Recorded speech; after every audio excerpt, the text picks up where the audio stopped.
there's no need to cry. In this place, you feel there's no hurt or sorrow.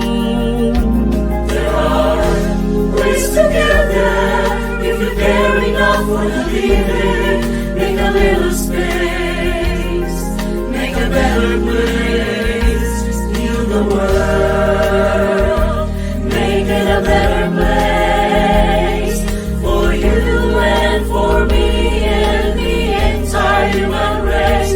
There are people dying. If you care enough for the living, make a better place for you and for me.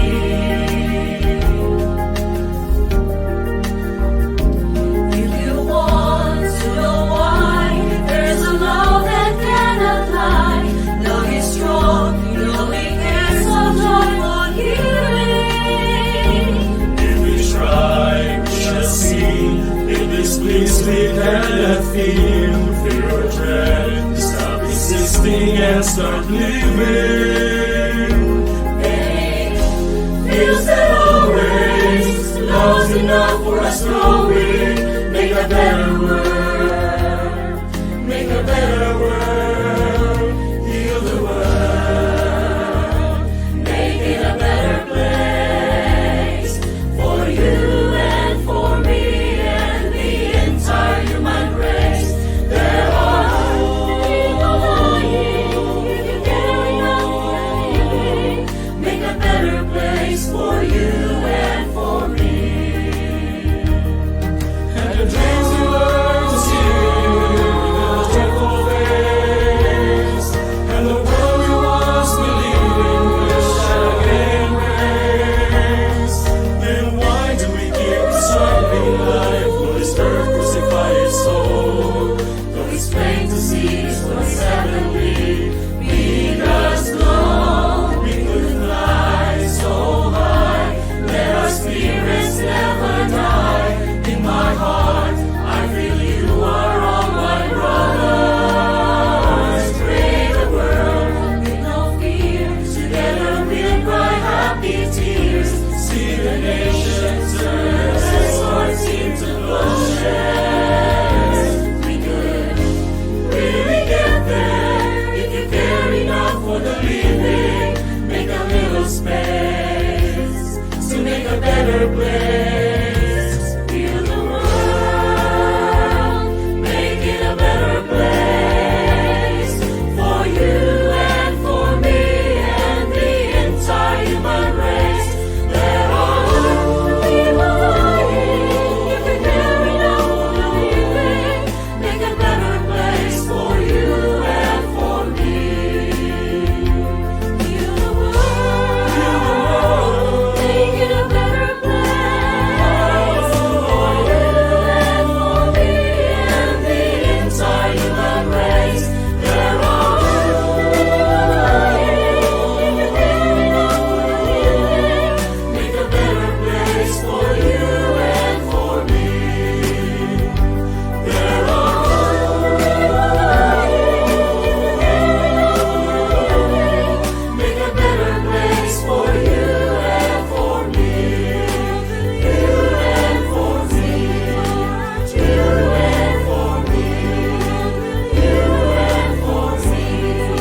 You and for me. You and for me. You and for me. You and for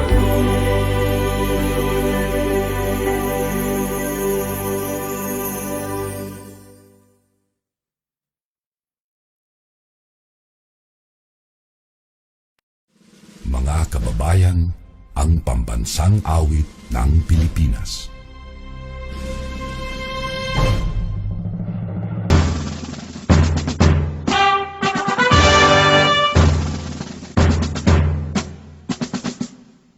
Kayang maghiling, helas ng sinakalan, alam ng puso, sa titik mo'y buhay. Lupang hinirang, kuya ka ng magiting, sa manlulupin, di ka pa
Good morning, Tacloban City Division, and mabuhay! Welcome to this year's virtual opening of the Social Studies Month and the National Quincentennial commemorations with the theme, The Victory of Lapu-Lapu in the Battle of Mactan, underscoring its impact to the perception of the succeeding generation of heroes. Hello, Teacher Marn. How are you doing? Hello, ma'am. Good morning. I am doing great, Teacher Jackie. It feels good to host this year's live symposium with our dear viewers because I am pretty sure, ma'am, that we will learn a lot of things today. How about you, Ma'am Jackie? I am perfectly fine, Teacher Marl. In fact, I feel happy because despite the overwhelming consequences of the pandemic, we are still here, and the Department of Education still continuously find ways to academically support our learners. That's right, Teacher Jackie. By the way, in this virtual celebration, kasama din natin ang ating mga guro mula sa Schools Division of Tacloban City and of course, our dear learners from the elementary, junior high school, and the senior high school level. Hello, dear teachers and students. Thank you for watching and keep safe. Of course, we would like to greet a pleasant day our Schools Division Superintendent, Dr. Mariza S. Magan. Good morning po, ma'am. Good morning po, ma'am. Our Assistant Schools Division Superintendent, Dr. Edgar Tinasas. Good Hello, morning, sir. Good morning. Our CIDG Chief, Sir Mark Anthony Chester Tamayo.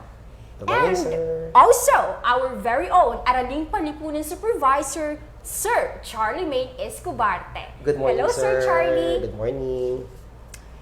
At this juncture, ladies and gentlemen, it is my privilege to welcome here with us the brilliant President of the Pambansang Samahan ng mga tagapangasiwang guro sa Araling Panlipunan. Ladies and gentlemen, let us welcome with a virtual resounding applause, Sir Noel Cacharo for his opening remarks.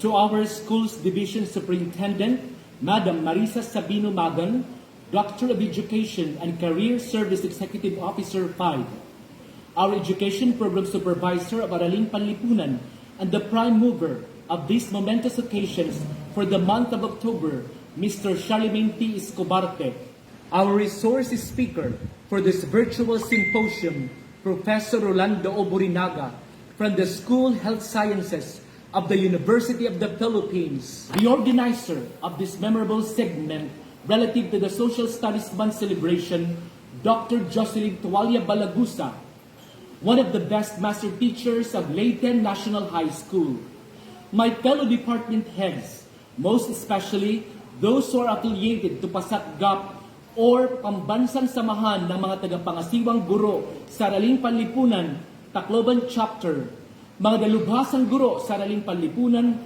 whom we considered as educator frontliners in this horrifying experience COVID-19 pandemic, relatives and friends, ladies and gentlemen, a pleasant morning. As the President of the Pambansang Samahan ng mga tagapangasiwang guro sa Araling Panlipunan or PASAT-GAP in the Schools Division of Tacloban City, I welcome you all to the 2021 Social Studies Month joint celebrations of the 500 years Quincentennial anniversary commemoration of the first successful circumnavigation of the world that culminates the spread of Christianity through Catholicism in Southeast Asia, commencing in the Philippine archipelago. Victory of Lapu-Lapu and his fellow brave Cebuano fighters in Mactan, Cebu, the 76th founding anniversary of the United Nations International Organization of the Independent States founded after World War II with the declared goals of promoting world peace, cooperation, and development among member nations, the 77th anniversary of the Leyte Gulf landings and liberation, where General Douglas MacArthur finally fulfilled his promise to return and give the precious freedom to our fellow Filipino people against the Japanese invasion in our beloved country, the Republic of the Philippines. And the 54th Association of Southeast Asian Nations or ASEAN founding anniversary of fostering incessant mutual cooperation and peacemaking efforts in the Southeast Asian region.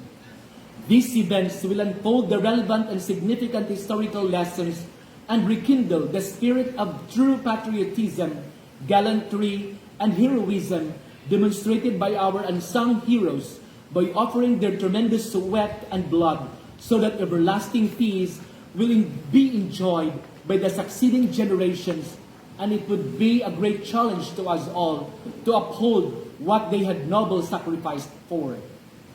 May these meaningful, gigantic events mark in our minds and hearts the authentic essence that will transpire in our day-by-day living for being resilient, brave, firm determination, full of perseverance, equal disposition in life, worthy of emulation, and affirmative or constructive heroic deeds to our fellow men towards continuous nation building, especially in this time full of tests and trials to the horrible COVID-19 pandemic which we are facing with. Let this not be a detriment in molding holistically our learners, quenching thirst of knowledge, wisdom, and other good virtues so that they can share their abilities and skills in alleviating poverty and continuing uplifting our country, a great land. With the unceasing blessing and guidance of our most loving divine providence, I fervently hope and pray that we will be able to safely participate well to the different virtual activities prepared by our committed and dedicated teachers, honing the learners' latent potentialities in order for them to become creative, critical, and reflective thinkers. So please encourage them to join the educational, informative, varied activities in this United Nations Oktoberfest. For and on behalf of the PASAPGAP o Pambansang Samahan ng mga tagapangasiwang guro sa Araling Panlipunan, once again, I welcome you all to this memorable event, the 2021 Social Studies Month celebration. Be the gallant blood of our heroic ancestors such as Lapu-Lapu, our first ever model national hero to our beloved nation. Mabuhay tayong lahat. Long live DepEd family, and Happy World Teachers Day!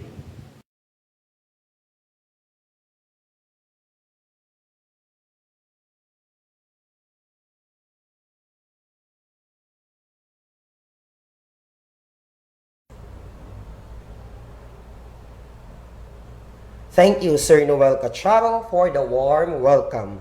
And now, to give us her message, we have here with us our active, dynamic, and Noble Schools Division Superintendent, no other than Dr. Marisa S. Magan. A virtual resounding round of applause, please. Thank you, Jerry. Thank you, ma'am. Good morning and blessed rainy Monday, everyone. Social studies is the study of people in relation to each other and to their world. It is an issue focused on an inquiry interdisciplinary subject that draws upon history, geography, ecology, economics, law, philosophy, political governance, culture, and society,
of the first successful circumnavigation of the world and the victory of Lapu-Lapu in Mactan through our Take Talk activity and through our invited honor guests can really reignite our sense of nationalism, inculcate values in our hearts for the common good, strengthen our social cohesiveness as community, and foster in us creativity and innovation for our socio-economic growth. So when we speak of a hero, it means an ordinary individual who finds the strength to persevere and endure in spite of overwhelming obstacles. And for you teachers, I considered our teachers our modern heroes because despite the obstacle, despite this pandemic, we're still able to persevere and we're still able to laugh and smile, and we can still do our services needed by our learners. And with that, I would like to take this opportunity to thank you all and say Happy Teachers Day to everyone. And I do hope that this one day activity for all of us can be a very fruitful one. Mabuhay and God bless everyone. Stay safe always.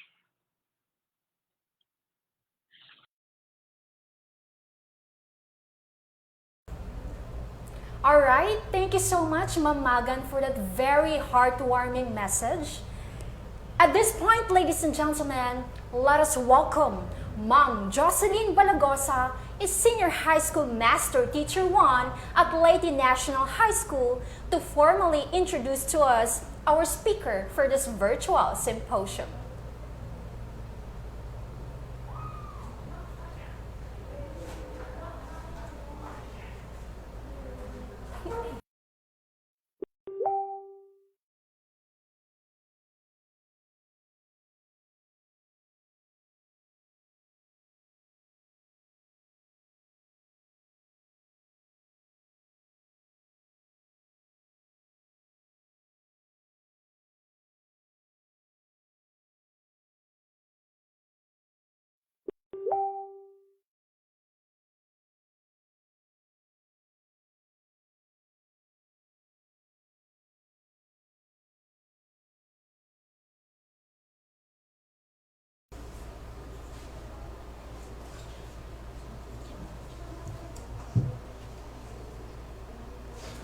To our school's division superintendent, Dr. Marisa Ismagan, SESO 5, to our division educational program supervisor for Araling Panlipunan, who is the prime mover behind this activity, to my school principal of the Leyte National High School, Mrs. Basilisa D. Negro, and to Sir Alden B. Roda, Assistant Principal for Academics, Senior High, to all my fellow senior high school teachers in the division of Tacloban City and the teachers of the Araling Panlipunan in the elementary and secondary schools, a rainy morning.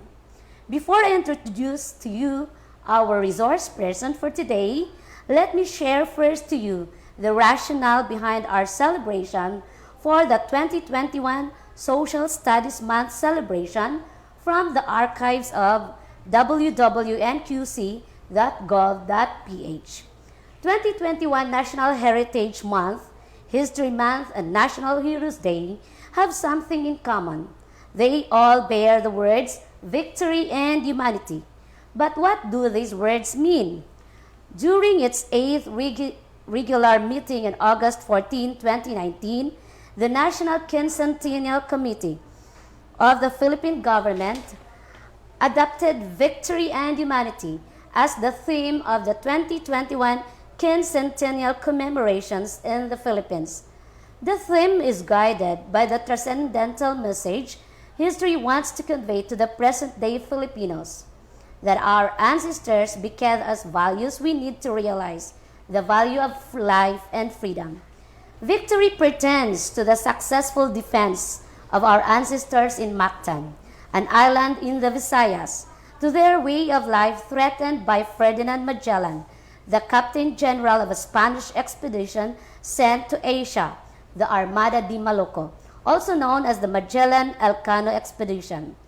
Called the Battle of Mactan on the 27th day of April, 1521, The victory of our ancestors against Magellan may be insignificant to some non-Filipinos, but it undeniably affected the destiny and destination of the expedition because its captain general who died in the battle. It may be small if contextualized in its time, but Filipino heroes and thinkers of the 10th century elevated it to national. Jose Rizal, for instance, gave importance to Lapu-Lapu, one of the rulers in Mactan who defied the Spanish king, making Magellan irked and led the attack on the island. Rizal's fellow Juan Luna, a known painter in Europe, reimagined the Battle of Mactan in an artwork. The Ilocano master deemed to baptize it the victory of Si Lapu-Lapu and the retreat of the Spaniards. Because the time was not ready for such revolutionary thought, he titled it The Death of Magellan instead. In 1895, Emilio Jacinto, a high-ranking official of the Katipunan or the society whose plan was to topple down the Spanish regime, used the memory of Lapu-Lapu in a poem motivating the anak ng bayan that in their veins ran the blood of the jubilant king of Mactan who killed the liar Magellan. The following year, 1896, the Katipunan led the Philippine Revolution. 2 years later, on June 12, 1898, Philippine independence from Spain was proclaimed and gave birth to a republic, democratic in style and with a constitution. Actually, the first of its kind in the whole of Asia. On the other hand, humanity commemorates the compassion of our ancestors from Suluan, an island now under the jurisdiction of Giwan, to Magellan when the latter arrived on the Philippine shore in March 15, 2021. This may appear absurd to the nationalist facet of a Filipino, but the arrival of Magellan in eastern Samar is deeply ingrained in the mindset of the locals, more so in the province's local history. Thus, the need for the national government to respect this local preference. Nevertheless, with the support of the municipality of Giwan, the province of Eastern Samar, the Department of Tourism Eastern Visayas, and the Office of the Presidential Assistant for the Visayas, the NQZ was able to introduce a Filipino way of looking at the arrival of a foreigner, and that was to underscore the active role of our Waray ancestors from Suluan had played at the onset of the Philippine part in the first circumnavigation of the world. On March 18, 1521, the nearby island of Humunhon, also under the town of Giwan, our ancestors from Suluan discovered the starving, undernourished, scurvy-stricken, and dehydrated crew of Magellan. These strangers just appeared in the hallowed and inhabited island of Humunhon. They endured almost 4 months of a voyage in Pacific from South America, which Magellan underestimated as a sea without decent food and water. They consumed leather, wood, and biscuits as hard as a rock with rat urine. This was also called the 500th anniversary of the Philippine-Spanish contact, not the 500th anniversary of the arrival of Ferdinand Magellan of the discovery of the Philippines. The transcendental message of the Quincentennial theme, humanity, reminds also that we are heroes, not only to our own people, but to other people. The compassion our ancestors in Humunon Island showed the dying crew of Magellan actually is the earliest known encounter of ancestors with the Spaniards in recorded history, was bookbinded by the same kindness revolutionary forces demonstrated the last Spanish soldiers in the Philippines who fortified themselves inside the Baler Church in the hometown of Quezon from June 1898 to June 1899. They were fed, sent cigarettes, and provisions until they surrendered to the already transformed Philippine Republican Army. We will encounter again the same magnanimity in 1614 when we received the Japanese Christians banished out of Japan following the outlawing of Christianity by Tokugawa Ieyasu. The White Russians, expelled out of Union of Soviet Socialist Republics and Communist China in 1949, who were received in the same town that sheltered Magellan, Giwan, and many more. Beyond hospitality, we Filipinos inherited from our ancestors and forebears the gift of magnanimity. Victory and humanity, as the Quincentennial theme, is best appreciated in the 2021 QCP theme song Bagani, which means warrior in Manubo. The line in the song Bayaning Pilipino sa makabagong panahon encourages each and every Filipino of the modern time to be a hero, not only to our countrymen, but to the humankind. Now we go to the introduction of the very important person for the day in the personhood of Dr. Rolando Borrinaga, who is the author of the Balanghiga Conflict Revisited, finalist for the 2003 National Book Award in History, Leyte Summer Shadows, essays on the history of Eastern Visayas in 2008, Surat Binisaya, Deciphering Ancient Visayan Writing and Language in 2017, a co-translator and co-editor with Father Cancius J. Kobach, OFM, of the Colonial Odyssey of Leyte, 1521 to 1914, winner of the 2006 National Book Award for Translation. These 4 books were published by New Day Publishers. He is also a co-editor with Dr. Jose Eleazar R. Bersales of Hidden in Leyte, The Orville, a Babcock Diary of World War II, 1941 to 1945, released in 2019. Published by the Ramon Aboites Foundation Incorporated, or RAFI, in Cebu City. He is a lifetime member of the Philippine National Historical Society, or the PNHS, where he is also a member of the Editorial Advisory Board of the Journal of History and has edited a number of recent issues of the journal. He served as Visayas representative for 2014 to 2016 and 2017 to 2019 in the National Committee on Historical Research of the National Commission for Culture and the Arts, and functioned as a secretary of the NCHR Executive Council. He is a full professor at the School of Health Sciences, University of the Philippines, Manila, based in Palo Leyte. Ladies and gentlemen, our very own historian, Dr. Rolando Orbeta Borrinaga.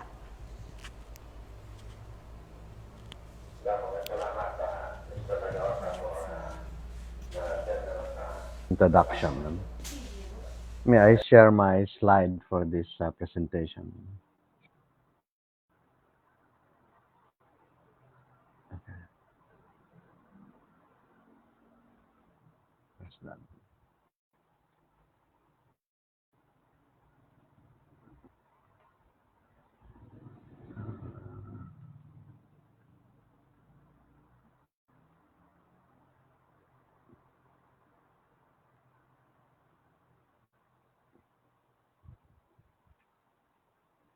Mhm.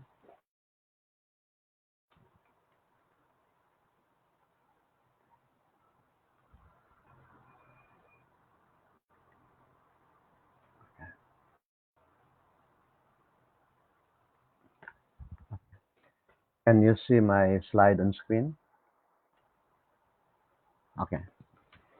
Uh, okay, I got the invitation last week, to speak before your forum, and I was given the topic, Victory of Lapu-Lapu, underscoring its impact on the perceptions of the succeeding generation of heroes and the society. Now, I had been involved in, I was involved by the National Historical Commission of the Philippines and the National Quincentennial Committee in the planning and implementation of the quincentennial activities in Eastern Visayas for for this year.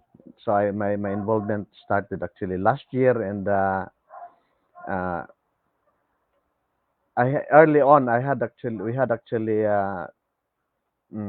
had some agreement with the Cebu group that I would take care of things for Eastern Visayas, and then somebody else, Dr. Versales and group, would take care of the Cebu group.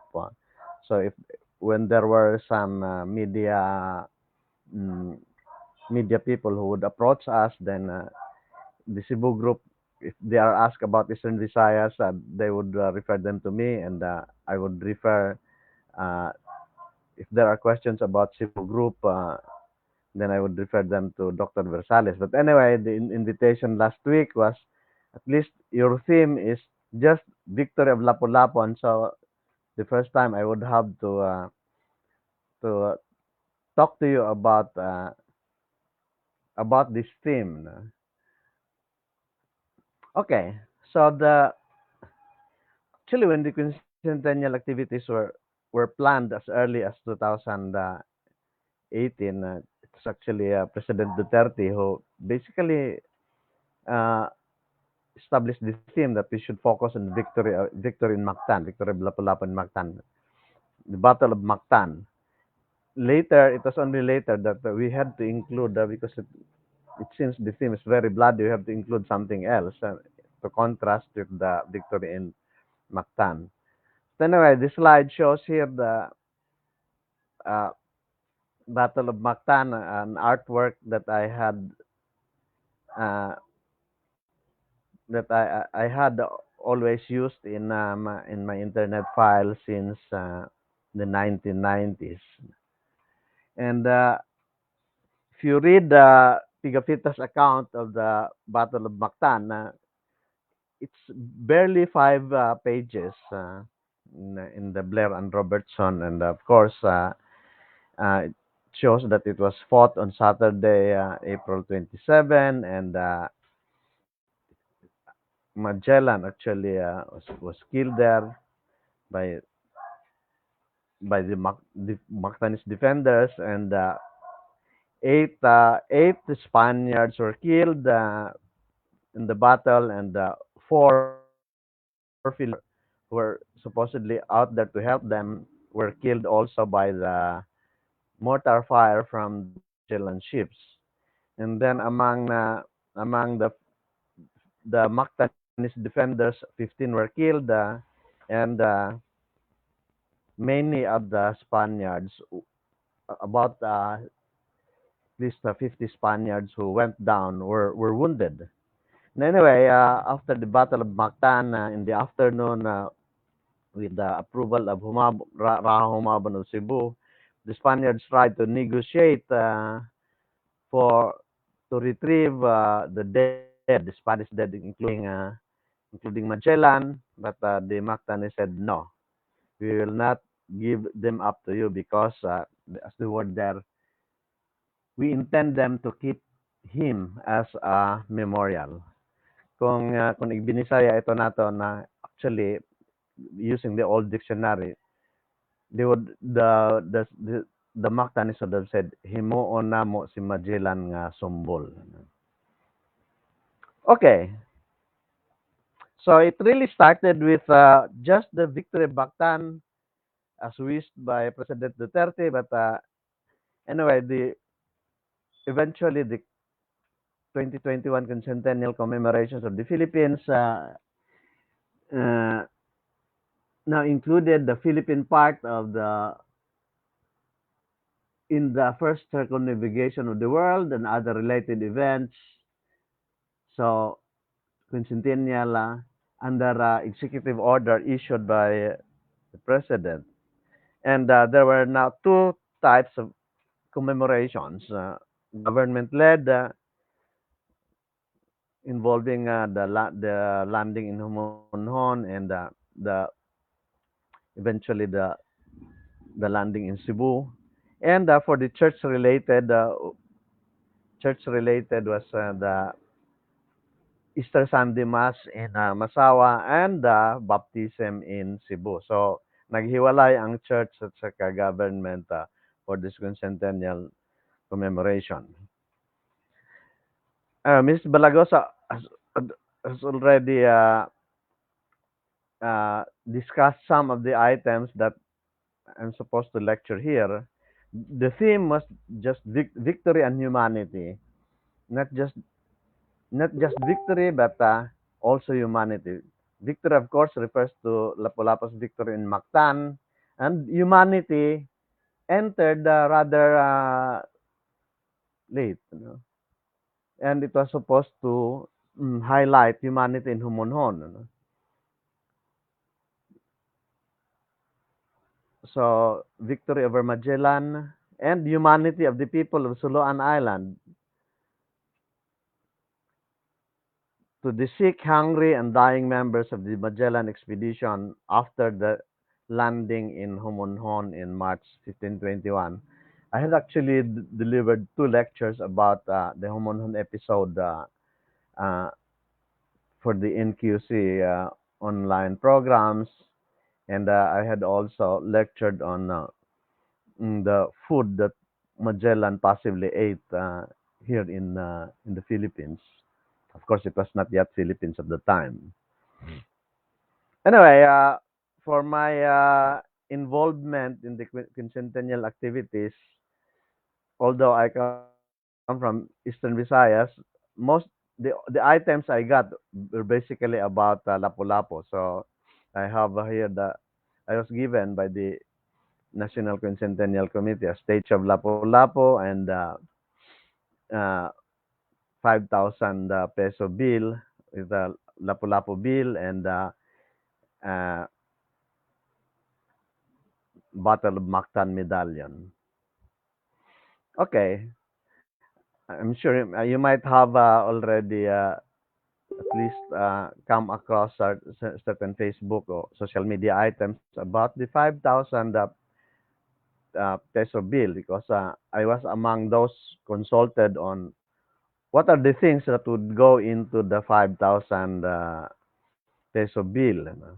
So first of all was the image of Lapu-Lapu, and there was some debate. How old was Lapu-Lapu during the Battle of Mactan? One historian said that he was supposed to be 70 years old, parang matanda na. But many other historians of the Visayas we actually met and uh,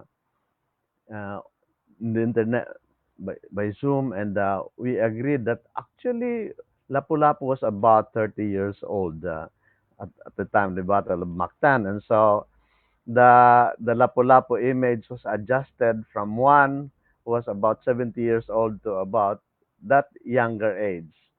And there were some suggestions I made.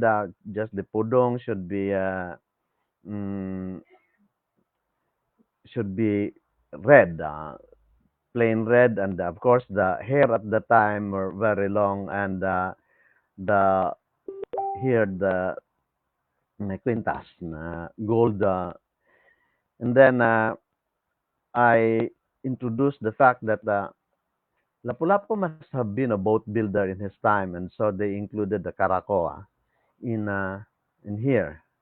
So the included items here, Battle of Mactan, mm, image portrait of Lapu-Lapu Karakoa, and the Quincentennial logo, 500 years. The reverse side, the items included are the Philippine eagle, previously monkey-eating eagle. You might not know it yet, but the first recorded Philippine eagle reported was captured in Samar. The one that went into scientific books description. Samar, and then the second is Mount Apo, emphasize participation Mindanao, and the coconut tree. Coconut tree is a ancient tree, very important and extensively described in the Magellan expedition. And in fact, it seems mm, Magellan at the time when they were in Humonhon 1 week, he would go every day down from the ship and give coconut water by his hand to the sick members of the expedition, sick members of the expedition. So pinaka-importante yun. Not only, but I guess they also drank tuba in Humunhon.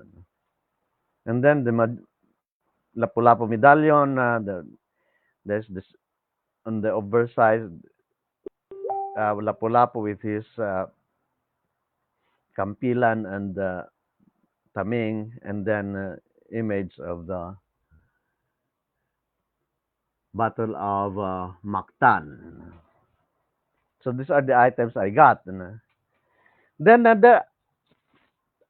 during the centennial, it was accepted that not really, not much had been known about, not much had been known about Lapu-Lapu.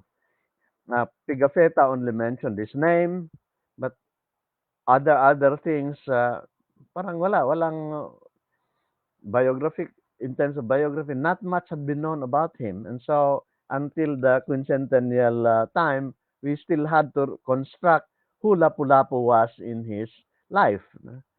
And one of the one of the plans at the time was to have a Lapu-Lapu museum, a Lapu-Lapu shrine in Mactan. And so there was a call for designing how would it look like. And so the first uh, design was submitted, look like Lincoln Memorial in the US. And so many protested, including me. Sabi, hindi pwede yan. Parang very colonial naman yun. Ano? And then the second was look like something from Thailand or some other mainland Asia design. Hindi rin nagkuhan. And then I finally submitted my own thoughts about it. It should because before we had villages in the Philippines, we had balangay as a boat, barangay actually as a boat. So we were actually boat people who supposedly came from somewhere in mainland Asia, and we arrived in the Philippines on these boats. And so eventually uh, the design reflected now the Karakoa. So parang boat shape yung roof ng approved design for Lapu-Lapu Shrine in Mactan. It was supposed to be shaped like Karakoa. For a very long time, our ancient war boats looked like this. But sorry,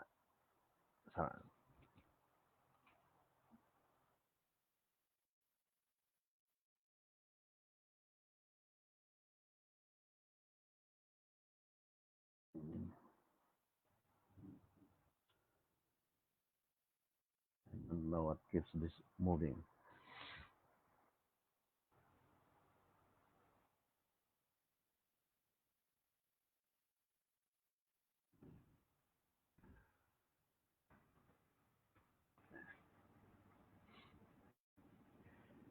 For many years, actually, even people in the academic community they ignored the shape. They thought that it was just artistic license. That it had a head and a tail, the ancient boats.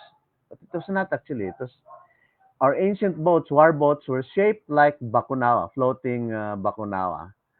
Uh, they did not have a word for it. It was just described as sea serpent, but it was actually bakunawa in the Visayan scheme of things. And that's reflected in the design of the Lapu-Lapu shrine. And there was also a contest for the I don't know what keeps this moving.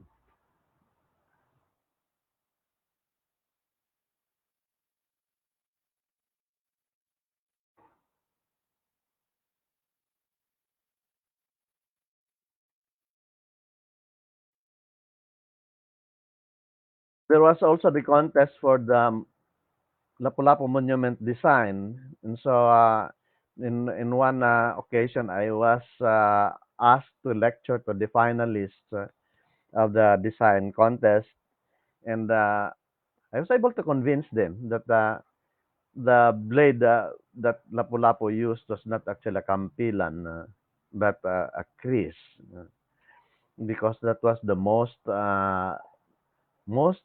convenient weapon for face combat in uh, in ancient Philippines.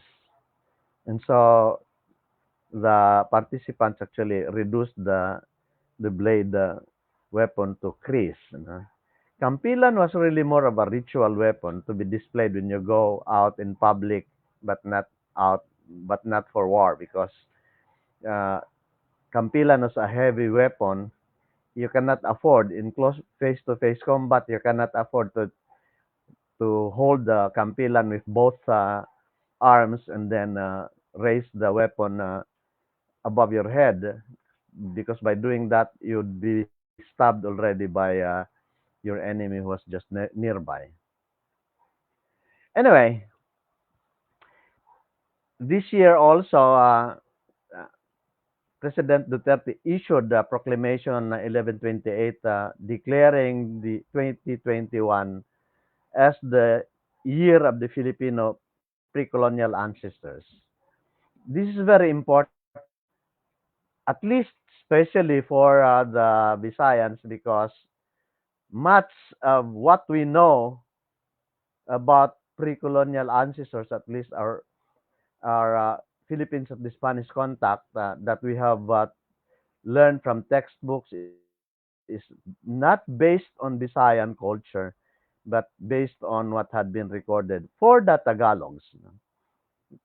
This I will outline in details in the next few slides, because it's now high time. 2021 is the high time for us to really know what was really the basic of Philippine Visayan culture and society, and we must uh, be made aware of this in the context of trying to, in fact, reintroduce and the ancient terminologies that have disappeared from us, but which can be found in an ancient dictionary published by Father San, published by in 1711, but completed in late as early as 1616. Okay, so in many lectures, I always go back to Alcina manuscripts of 1668. Father Alcina was a missionary assigned in Leyte and Samar for 34 years. He became very proficient in the Binisaya language, and he wrote an historical ethnographic account in 1668 that was not published, or at least did not surface until the 20th century. But anyway, the Alcina manuscripts are considered the most comprehensive ethnographic account, uh, anthropologic and ethnographic account of any Philippine region, as insofar as 17th century is concerned. And there's a lot of things here to be learned anew, new things that would be learned by the science. Now, most of the Alcina manuscripts have been published except Book 4 of Part 1, which remains unpublished and which had been subject of my several lectures lately. And this I would. Okay. So anyway, the Father Alcina wrote in Part 1, Book 4, whether or not we had towns, because as far as the Spaniards were concerned, their equivalent was pueblo, then for village was barrio, pueblo, provincia, things like that. So in the early years, Father Juan de Plasencia, Franciscan, was asked to establish what was really the form of government in the Philippines. He made he made a study of the Tagalog uh, form of government, and he decided that the basic form of government in the Philippines was the actually barangay. Uh, it should be barangay, but when you have when you had this word read by the Spaniards, they read it as barangay, and now Filipinos until our time we read it as barangay. Actually, we had two terms for towns in ancient Philippines. Lungsor, which basically became lungsod, and bungto in Bisaya of Samar and Leyte, bungto, ano? Lungsod and bungto. These were our towns, but I'm not sure if the original towns were based on geography. I guess the original what we call lungsod and bungto at the time were based on allegiance to some certain higher chiefs, not necessarily in the same geography. And then the orientation of houses, how were our houses arranged? Uh, Father Alcina said based on stamps called harigi that he had observed in Cebu, one for 1.5 leagues. This is really about 4 kilometers in length. They were just situated mainly along the seashore. Just one very long line. Not in our time where we had the streets rectangular blocks, something like that. And we had also towns and not just barangays, according to our textbooks. And the equivalent of lungsod in Tagalog was bayan. But these were not considered by the early Spaniards. They they decided based on Father Placencia's recommendation that the basic form of government in the Philippines was the barangay. No, not bayan or not lungsod, something like that. Then Father Alcina mentioned about a town in Ibabaw. This is basically northeastern Samar, and the the geographic marker there is the Cape Cape Cabo del Espiritu Santo, and the town was Lauang, and the ruler at the time was called Dato Caragrag, and also called as Dumaraog. Caragrag, Dumaraog, maybe his moniker. So basically, he was a almost always a winning person, not only presumably in combat. Now, I'm sure most of you cannot understand or cannot recall having heard Gamuro. This was actually the name of the ancient Visayan village. Certainly not barangay, but you cannot find Gamuro in our textbooks. And the Gamuro, Visayan Gamuro was ruled by the traditional dato.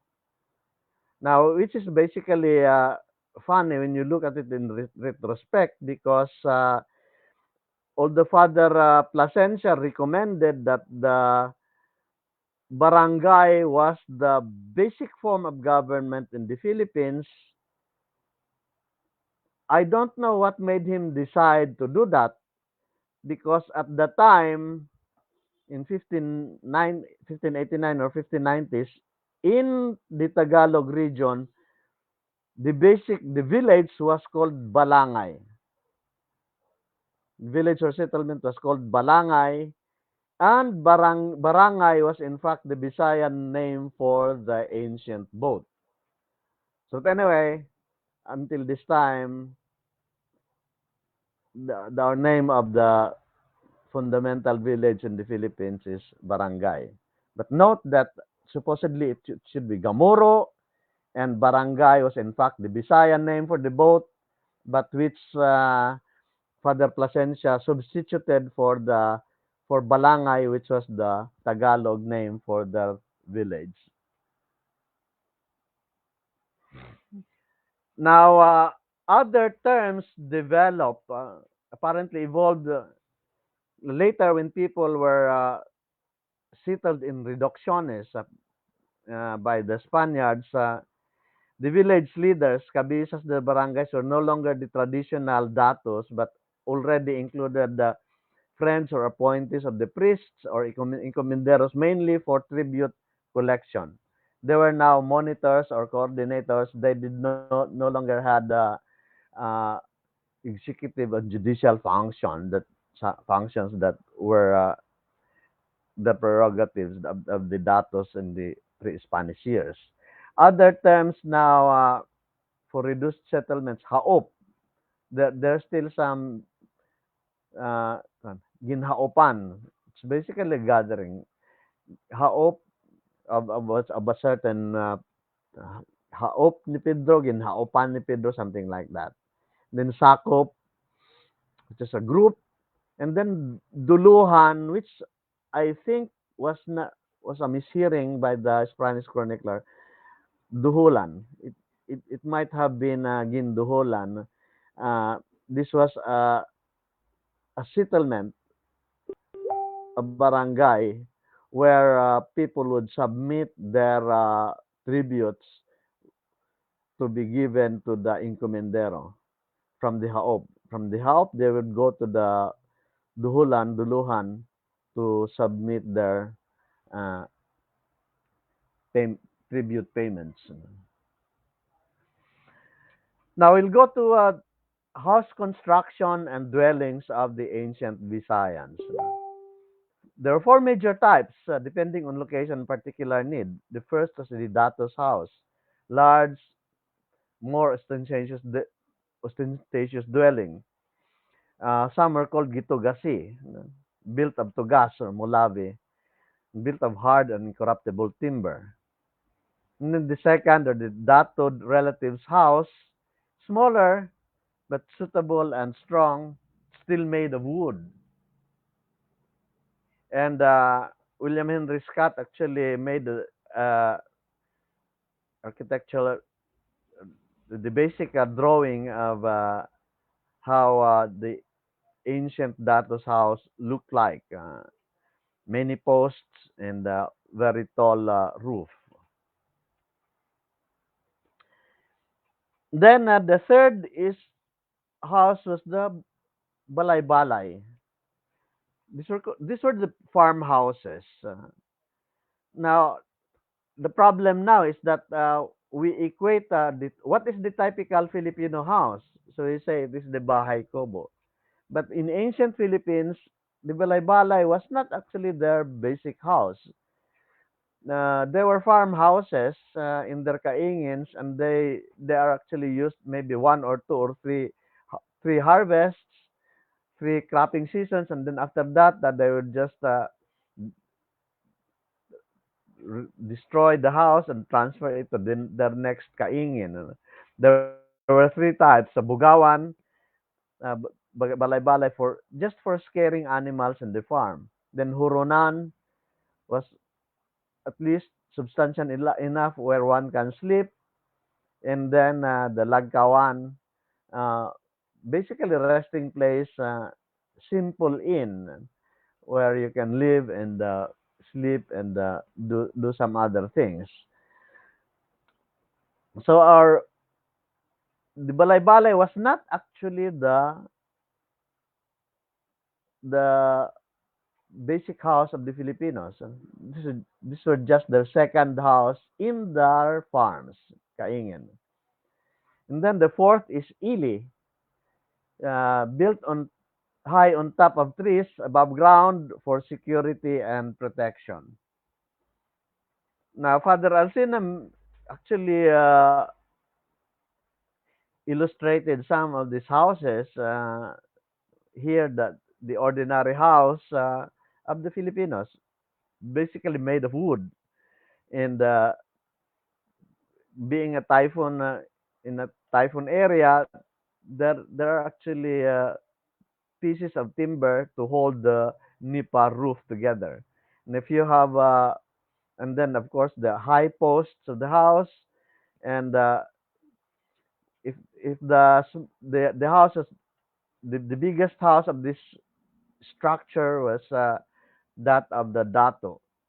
And then there are ili, basically built on top of trees or up in the hill. The look out for enemies. I'll return to these two people performing a war dance here later. They did not have kings. In terms of political organization, they did not have kings, but they had a name for it already, Hadi. For social classes, what we had learned in our textbooks was tatlula, tulula, dato, timawa, and alipin, which is basically a Tagalog word.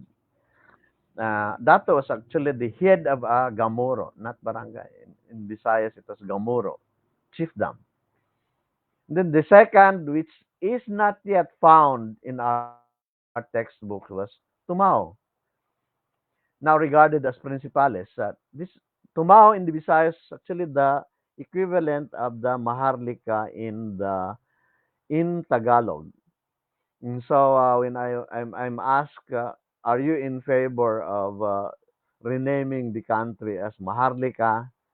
I uh, I always disagree because at least Maharlika does not reflect uh, the Visayas and other language groups in the Philippines uh, other than Tagalog. So the Tumao were free individuals with no mark of slavery. They had never been slaves. They're closest to datos and nearest relatives. They are the same stock, but apparently they are not the political types like the datos, but they were actually uh, independent and autonomous enough. Now the Timawa were sons of datos from concubines or freed slaves, and then Uripon or Ulipon in Cebuano were the slaves, Alipin in Tagalog. So what the early Spanish chroniclers just described in terms of social classes in the Philippines were the dato and then the timawa under them and their oripon. Since the tumaos were not necessarily under the dato, then they were almost ignored. But although they were of the same class with that of the dato, not included, at least not listed. Now, how did one become an uripon in those years? First was gamat. This is ambos, uh, captives in war or conflict situation. Then second, trespassing. If you go to another gamuro without basic permission, then you can be captured trespassing.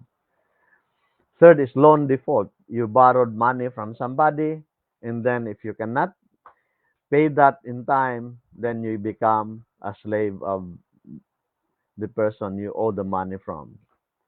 Then murder. If you kill somebody, then you become a slave of the dato or at least of the family that who's the whose member you had murdered. Adultery also, and voyeurism. Many in ancient Philippines, many men became slaves because they happened to be near the river where the wives and daughters of the datas mm, were taking a bath, and they were accused of eavesdropping, watching the females taking the bath, nan, nanihiling. Okay, types of slaves. The types of slaves in the Philippines medyo nag nag nag nagkagulalang ini. At least in Tagalog, slaves, there were two types, aliping na mamahay, they live in their own houses, and aliping sa gigilid, they live in their master's house. This is what we learned in our textbooks. Now, for the Visayas, the early chroniclers could not seem to record them correctly.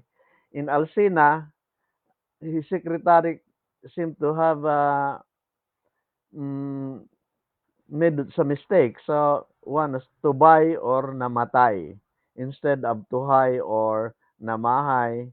And then the other category was haishai instead of hayahay. So instead of A, he wrote S. Now, in other sources, chroniclers, they had mistranscriptions. Uh, Tuheyes in the Boxer Codex, Ayui in Luarca, and the Hayuheyes also in the Boxer Codex. The problem with the early Spanish chroniclers is that when they write an H, at least in Spanish, when you write an H, you are not supposed to pronounce the H, read the H verbally. Uh, so for instance, oras, we say oras, but when you spell that, it's Horas. And so many terms, many Visayan terms were not recorded properly because the Spaniards either did not did not put an H, or they put an H where they are not supposed to be pronounced. So anyway, about 10 years ago, I basically sorted out the the slave situation in the Philippines. Our Visayan is Uripon and Ulipon in Cebuano, and the Tagalog classification of slaves are based on residence where they live. Now, in the Visayas, our classification of slaves have moral undertones. The first was tuhay. This is the equivalent of aliping na mamahay. So when you say tuhay, literally it's correct, proper, and right. Hayahay, the origin of this word, the word hayahay is most exploited oripon who stayed at their master's house. Now, the meaning of hayahay became carefree and comfortable after the abolition of slavery starting in 1580s. So the Spanish king said, "We will abolish slavery in all Spanish colonies, including the Philippines." And so, with that proclamation, the the slaves in the Philippines were also uh, declared free, and suddenly they did not have to pay their debts to their. They were free people already, and they did not no longer had to pay their debts to their masters. So become hayahay na. No? Then the third was bihag, just cap, captive or captured in war. When conscripted, they were called the Horohanes in Baxter Codex and Halun in Luarca. And then I realized that it seems the bihag were called Halwan, which could have been the equivalent of private rank in the military among the native warriors. Halwan is basically a freshwater predator fish. In terms of governing, the datos were the absolute lords, judges on all matters. They promulgated orders. They were both judge, jury, and executioner at the same time. The datos were assisted by the paratawag, or town crier, who disseminates the orders. So in our time, we say paragbandilyo. And then parawali, who gives advice or guidance. It could be a council of elderly villagers or the Babaylan community of the time. If you had watched if you'd followed the mm, epic series Amaya in 2011, much of the things I'm saying here were basically dramatized in that epic series of GMA, for which I served as informal consultant.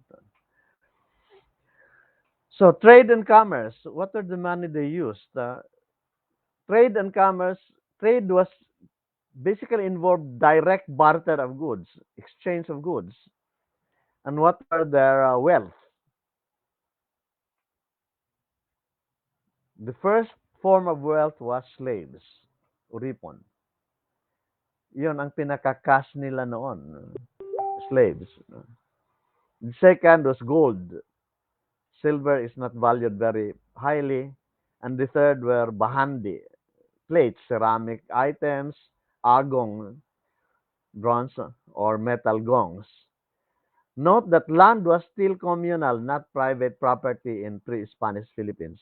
Could not be considered private property. It was communal property. Now, in the 1580s, when the Spanish colonial government declared freedom for Philippine slaves, uh, parang you actually plundered their form of wealth. Suddenly, they could be very wealthy in terms of money equivalent of their slaves. Suddenly, the, their slaves no longer had any value, could not be no longer be sold or exchanged, at least legally. They're supposed to be free. And because of that, William Henry Scott later, with the removal of the slave class and the addition of the Spanish officials on top of the datos, Philippine society collapsed, so that the Timawa, who were supposed to be the freed slaves and had became the new poor, and instead of free and already independent slaves, former slaves, Timawa had become the new poor until our time. Now, Bisaya in its root actually means joyfulness. Bisaya. In Tagalog, it's close to Masaya. We are a joyful people, and Bisayans had feasts and merriment every time an occasion presented itself. If there's any occasion, becomes a time for us to be merry. Marriage, birth of children, end of mourning period for the dead, departure for wars, and return from wars, especially if victorious, then it's a cause for celebration and merriment in ancient Bisayans. And then, pag-anitos, our rituals for the anitos. Uh, when we worship, at the time, the term was mag-anito. And in terms of feasts, the food was placed on the floor. We really did not have tables. Ancient Filipinos did not have tables or chairs. It was the idea of tables or chairs were brought in by the Spaniards, at least in the house. And then we cooked food by boiling or roasting. The preferred meals are those that have broth called sabaw and cooked with tanglad. So ordinary, simple lang mga Pilipino noon. And then dances.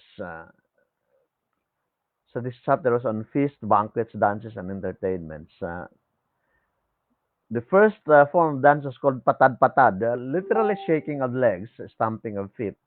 Patad-patad is a male dance, more of war rehearsal with dancers carrying kalasag, kris, and spears. Then tarok, dance of men and women in pairs. And kigal, dance of one woman alone. Father Alcina made an illustration of ancient Visayan dancing and dancers. I showed this slide earlier. These two native males were actually performing patad-patad war dance. One here had carried a mm, uh, bangkaw and with taming, and another here was also with bangkaw with his round round shield, and they had also bolo actually mm, in their sides. Now, if it is a woman alone dancing, it's called kigal. But when he had a partner, male partner, then it's called the tarok. Songs are a native Visayan word for song was ambahan. Kanta is actually Spanish. Songs that accompany their dances. In ancient times, they when they danced, they also uh, sang the music to accompany their dance, and they also had to compose the lyrics, preferably in situ, the lyrics that would go to their songs, which they also dance. For amusements and games, especially among children, kasing, koti or tap, and then wrestling.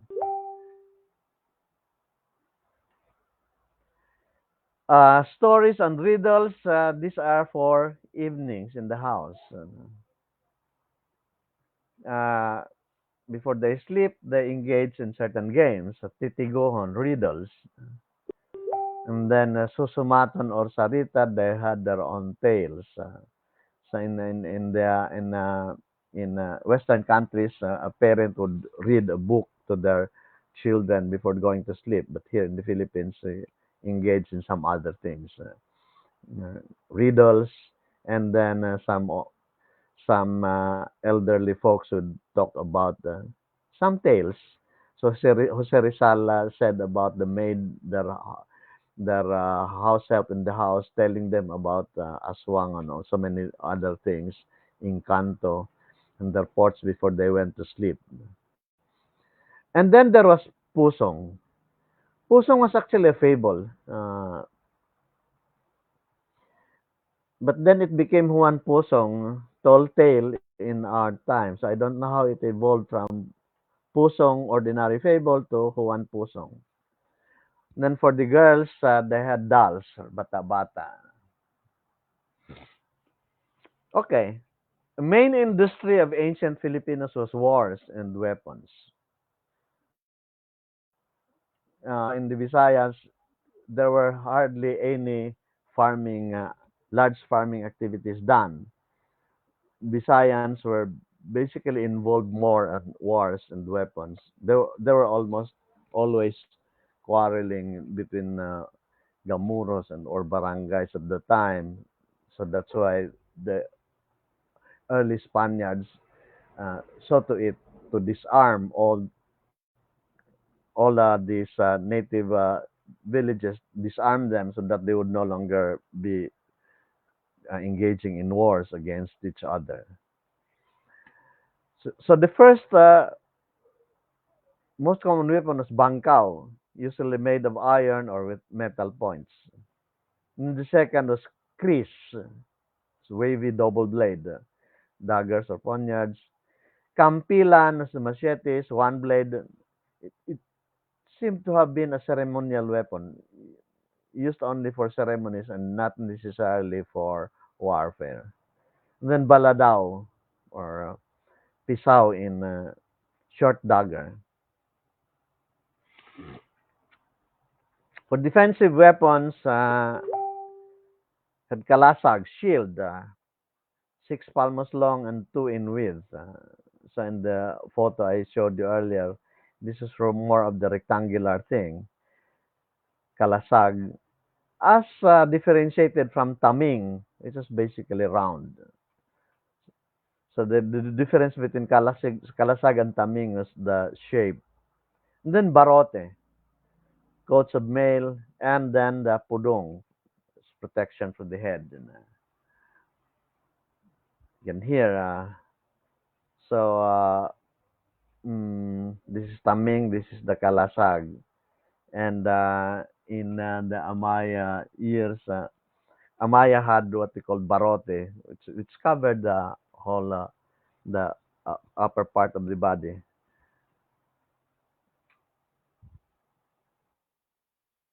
Then there were some unclassified weapons, hagos, lance made of bagakay or bamboo. Then balatik, crossbow, set up and used for hunting wild pigs. And pinayusan, if you have fancy pudong and bahag, if you are pinayusan, if you are the most daring and brave in the ancient village or gamuro, uh, they had a distinguishing dress, bahag, and all basically red pudong and red bahag. How did they fought wars? Gamat or ambushes and ambuscades are the most common form. There was really rarely face-to-face fighting in ancient Philippines. They were always surprise combats. They were almost always involved in surprise combats. Then they had raiding expeditions. If they traveled by land, it's called pagahat by land or magahat. If by sea, it's called pangiyaw or mangayaw.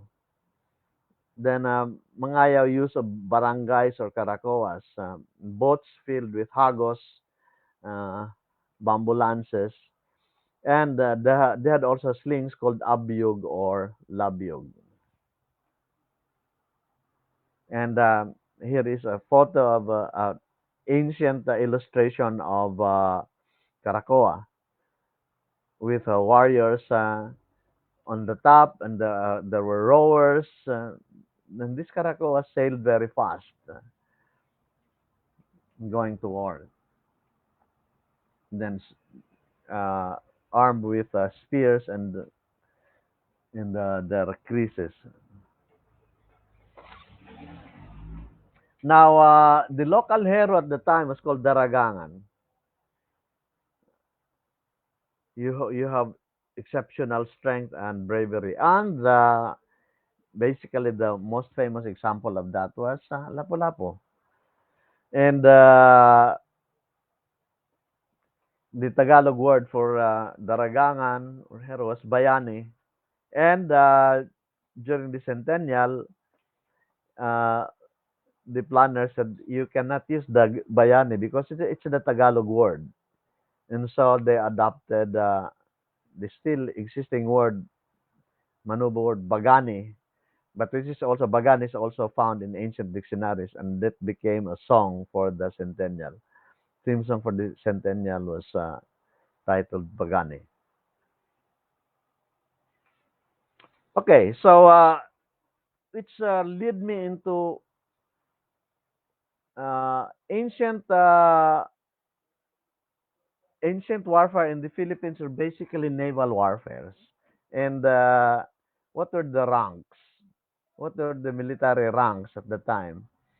And so I tried to figure this out from uh, from the terms used, because in Mactan they had details that wow, perdi good he kon, piperdihon good he kon he Magellanhan mga taga Mactan kay didto ha Mactan pati kuno mga tabugok ngan bat uh, octopus and cucumber helped them fight against the Spaniards.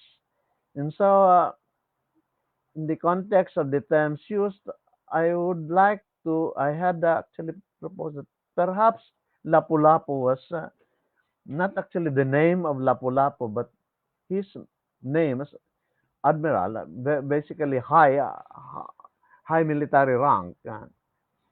And then there is a term tale in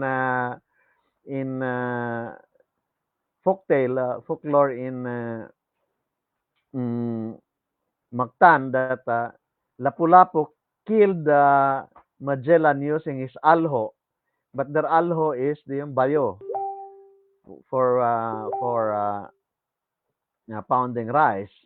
But the alho, actually, the ancient terms in the ancient dictionary was alho is the barracuda fish.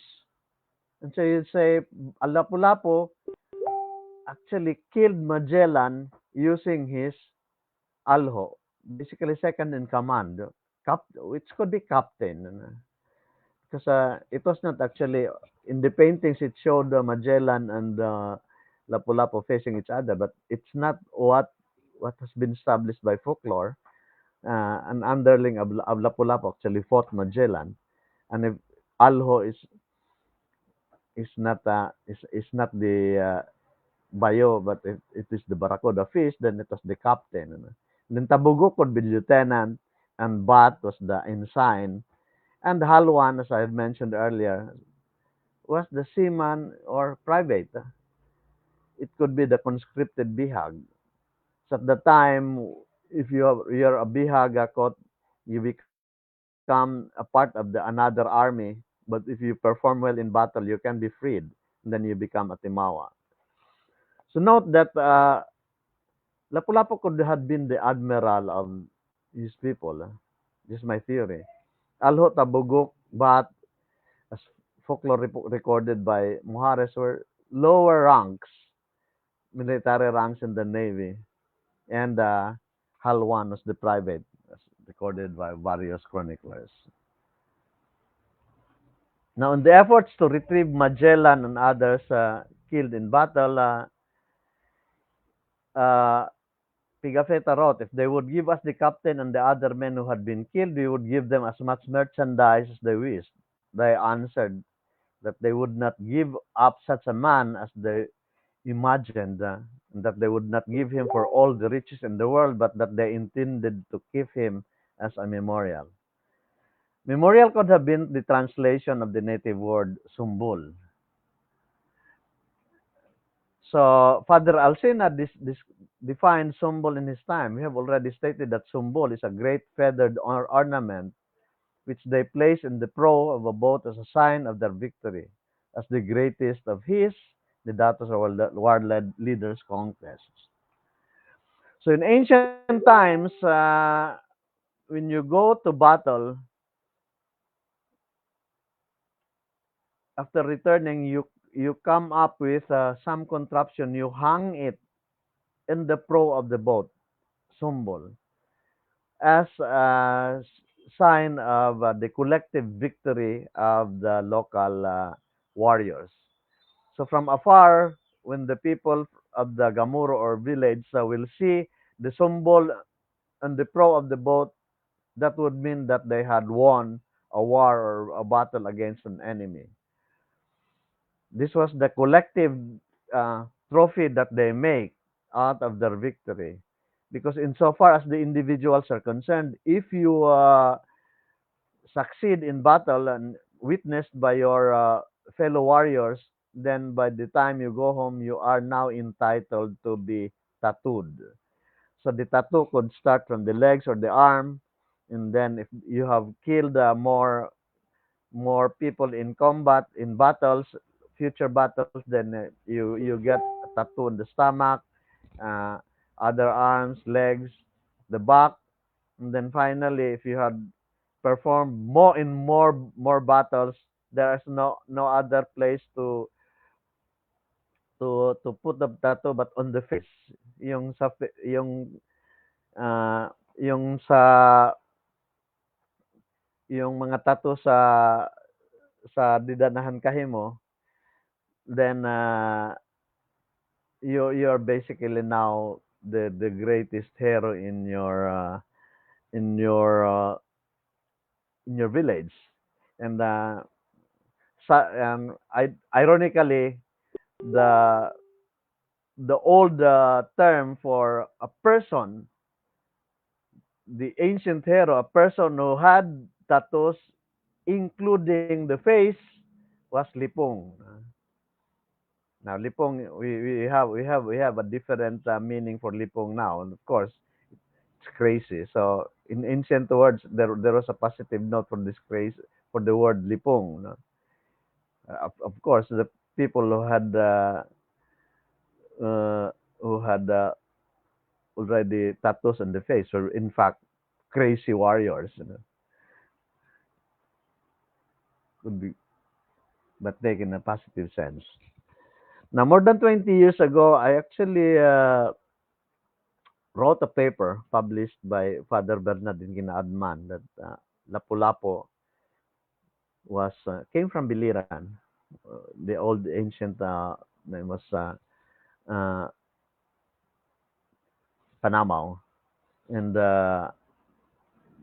I stated certain hypotheses that ancient chiefs had both urban and rural basis uh, for their operations. So it's just like our politicians in Manila, their congressmen. They live in Manila, but they had their own provincial basis. And so Lapu-Lapu might have uh, replaced his father in Mactan, but his mother in could have come from Panama, and that Lapu-Lapu in fact later became known as Nasumbol. He became the symbol of a great victory against invaders. The ancient name of Nabal is actually Nasumbol, and I found the petition papers for the creation of the town in the National Archives. Now, in the document, it's Nasumbol, but in folklore, the name was actually Bagasumbol, but it referred to the two visitas that petitioned to become a town, Bagumbong, now Almeria, and Nasumbol, Naval, uh, which separated from Mother Puebla Biliran in 1860. So there's only one place named Nasumbol in the Visayas, uh, and then this referred to my town, and I had theorized this as the hometown of Lapu-Lapu. Of course, I'm not trying to force the issue on my audience, and I had submitted the theory and published it in 1995, but I'm not trying to force the issue. I'm just trying to present it wherever I could. Now, in the 1899 map of Biliran, uh, it shows one of the personalities. There are two volcanoes there, Camburok, which overlooks Naval, and Sula, which is in Biliran, in Kaibiran. Now, Sula was actually the other chief of Mactan who reported to Magellan, whose son reported to Magellan that Lapu-Lapu would not try to heed the suggestions to pay tribute and to Humabon, who was basically being installed as overall king by Magellan. And it was Sula who actually triggered the Battle of Mactan, and there is a Sula volcano in Biliran. Could have been so Biliran could have been the provincial base of the Mactanese in those times, and Nasumbol here, and then that's why my other theory was that Lapu-Lapu was just the rank, and that his name could have been Burok, Kamburok. You know, but that's a theory without paper document as proof. I just had some uh, geographic references to as proof of my theorizing. Now, in late 1500s, about 1580, Nasumbol actually became the site of the large-scale Filipino shipyard in the Philippines. And one of the things that I theorized have been made there was the San Diego uh, miniature here. I took a picture in the National Museum of Anthropology, second floor, the National Museum of Anthropology in Manila. Basically, display items about the Galleon San Diego, which was sunk during encounter with the Dutch Navy in 1600s. So, which led me to again to my theorization that the if Nasombol was the home town of Lapu-Lapu, then later it became uh, an area for shipbuilding. Then it could have been that his ancestors were boat builders, and then the Spaniards who came to the Philippines availed of the boat building capacities of his people in Panamaw, became Biliran. Okay. Anyway, going to ancient Visayan heroes, the because we're talking about later heroes, but we'll just take the opportunity to for me to establish who were our ancient Visayan heroes.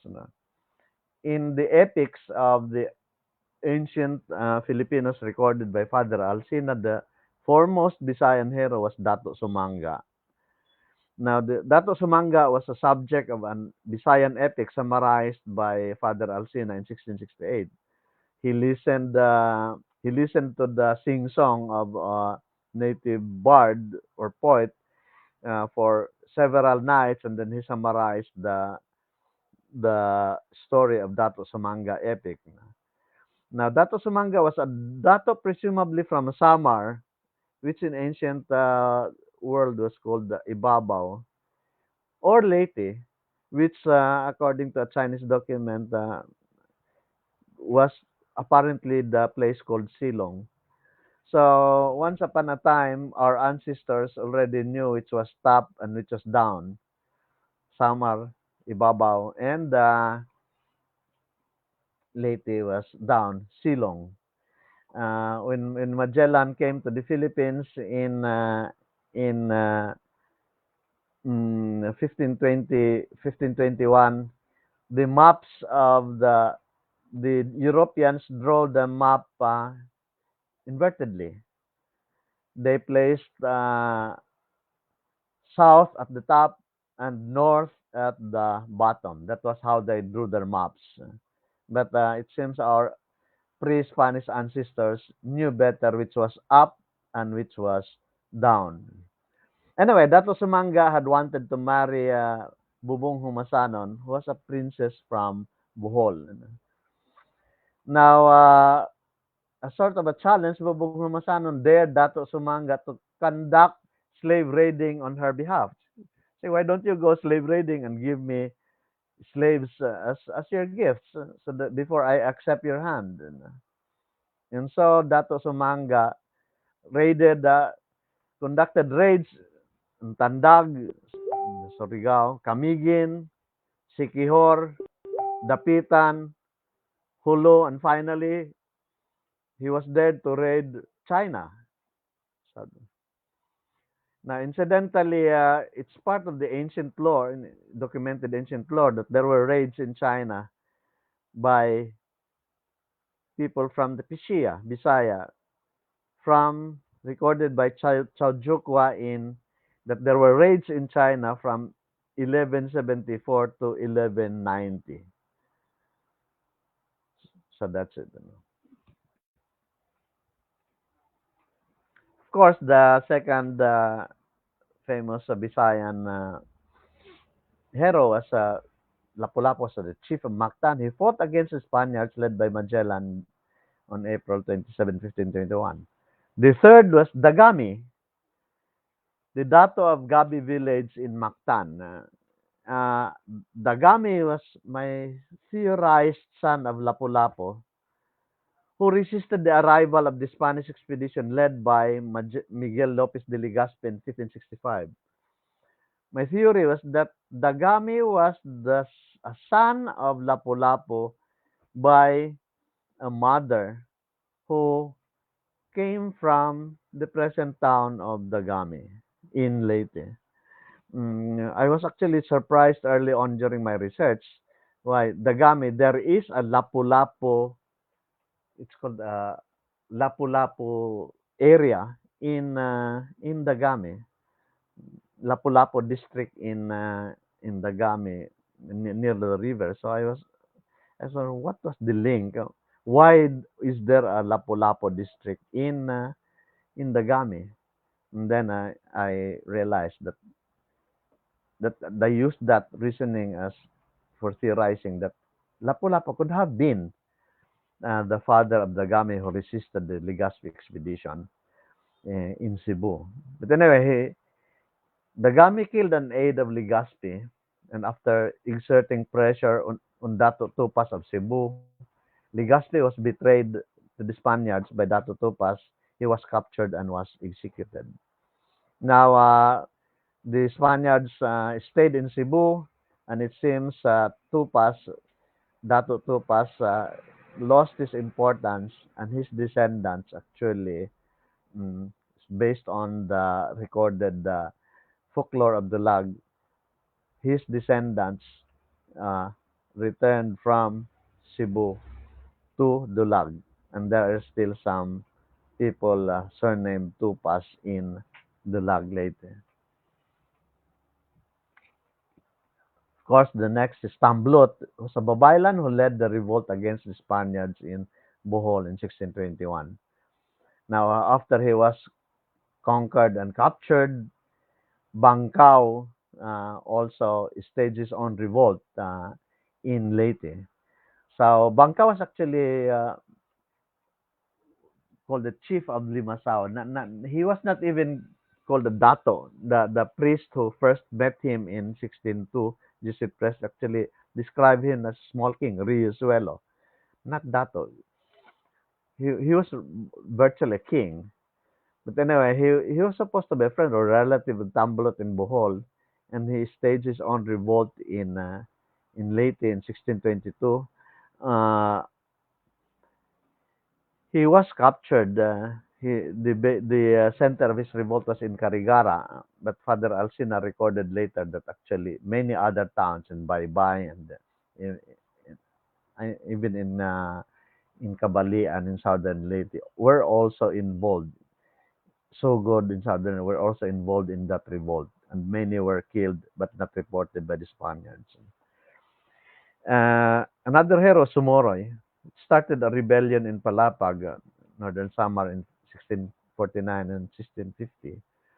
Now, it's called the Sumoroy Rebellion, but he actually did not, he was only based there.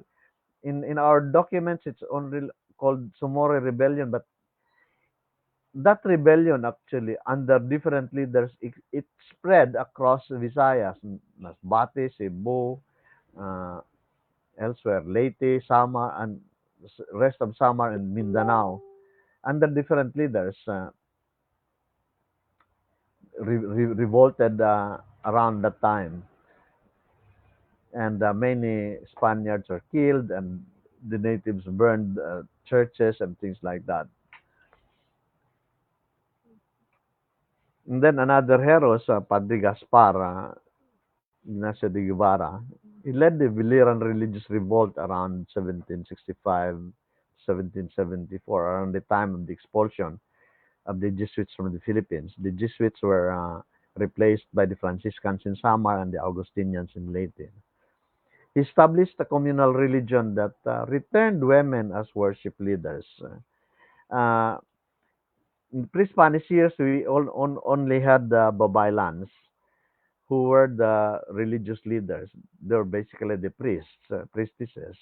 And then they were replaced by the missionaries who were males, and church worship was dominated by males. with the expulsion of the Jesuits, Padre Gaspar mm, reinstalled women as worship leaders. His basic legacy was the home-based novena sa mga kalag sa purgatorio, led by Mamaratbat and Mananabdan. So before during the Jesuit times in Leyte and Samar, only about 3 out of 10 people who die could be uh, served by the Jesuits with proper ceremonies in church. Apparently, the 7 others will just be buried without the proper ceremony. But with Padre Gaspar, that was apparently one of his projects, basically to have a home-based death ritual. This ritual that bisan kun waray padi mayda gihap nira death ritual. Now, the Franciscans in Samar adopted novena type worship for various saints starting in the 1860s. Uh, Padre Gaspar just introduced the novena sa mga kalag sa purgatorio, and a basic line there is sa langob nga among gipuy-an imo kaming panabangan, which is basically what I call contrary to Christian belief, because in ancient Philippines there was always this debate between the missionaries and the natives that we do not go to your heaven somewhere up in the clouds because it's very hot. Our heaven is somewhere down below in some caves.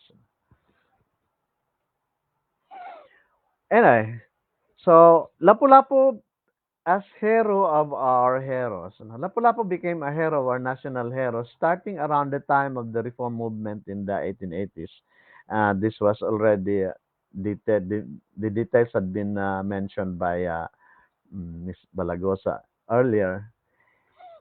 He became a symbol and inspiration of the Filipino struggle against invaders, especially during the Philippine Revolution against Spain.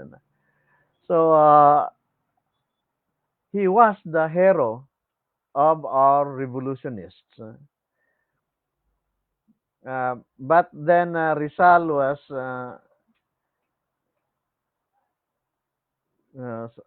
basically he replaced Lapu-Lapu starting around the Philippine-American War. Aguinaldo made him a hero, and the first Rizal Day was celebrated on December 30, 1898. And so from Lapu-Lapu, who was the hero of the Philippine Revolution, it was now Rizal who became the hero starting around the time of Aguinaldo's government until the Philippine-American War. There are various spellings of the name. Si Lapu-Lapu was by Antonio Pigafetta, and then Rizal and Juan Luna in their exchange of communication. Si Lapu-Lapu is I Lapu-Lapu. So Rizal was actually saying that si is really more of it's just like she, he. It's not supposedly connected to the name, so it could have been of Lapu-Lapu would have been the name, not including the she before that. But Emilio Jacinto and Mariano Ponce adopted the other name, Calipulaco.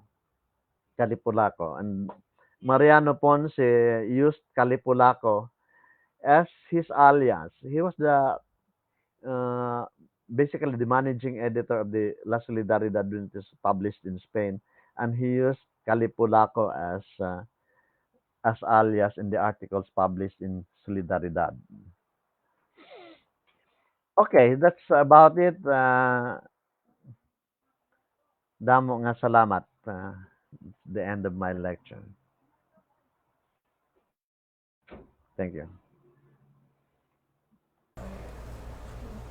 Thank you very much, Dr. Rolando O. Borrinaga of UP School of Health Sciences for an informative talk on the Quincentennial 500 years commemoration of the first successful circumnavigation, spread of Christianity, and Lapu-Lapu's heroism. Again, let's give a virtual a round of applause. Thank you, Sir Borrinaga. Thank you po, sir. Apo. I know, Teacher Jackie, marami tayong natutunan sa virtual symposium na naganap sa araw na ito. Di ba po? Yes, Teacher Mar. Totoo nga yung sinasabi nila na it's more fun in history. Marami tayong matututunan in the past na mas maintindihan natin ngayon yung present. Tumpak! Dahil alam natin ang kasabihan na kapag alam natin ang nakaraan, mararating natin ang ating kinabukasan. Wow, that's so good. Okay. And at this point, we would like also to recognize yung mga viewers natin coming from the different schools in the City of Tacloban Division na nandito sa atin para manood together with their parents and their teachers. Opo, special mention to our teachers and students from the different DLCs from DLC 1 to 10 and also our dear viewers from the private school. And also, based sa mga comments dito, meron tayong mga students from Leyte Colleges, mga students ni Yes, Teacher Science. Yes po, from Teacher Balagosa. Of course, we would like to thank, of course, our SDS, Dr. Marisa S. Magan, Sir Tinasas also. and our active EPS, Sir Charlemagne Escobarte. And also, we would like to thank Sir Harold Naputo of Rizal Central School, Ma'am Jocelyn Balagusa, and the rest of AP team. Again, mga ma'am and sir, damo nga salamat. Maraming salamat po. Opo. At this point, let us now introduce our panel of reactors after our virtual symposium. So our first panel is Sir Antonio N. Araneta, a teacher 2 from San Jose National High School, Senior High. And the second one, we have Ma'am Rica Rochelle S. Espidilla, a master teacher coming from Santo Niño Standalone 1. And last but not the least, we also have Ma'am Cruella Serrano, a master teacher 1 from Santo Niño Standalone 1.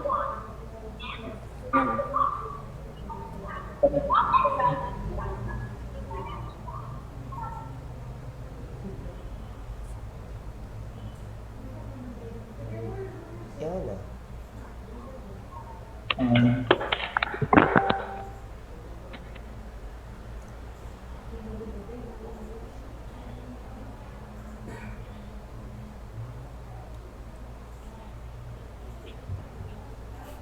Do I have to ask question by now?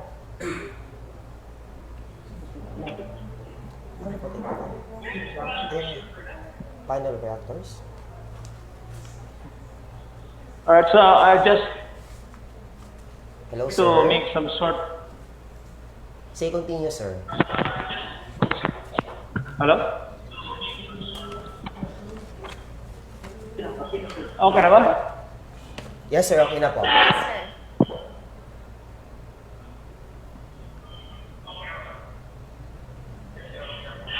Okay.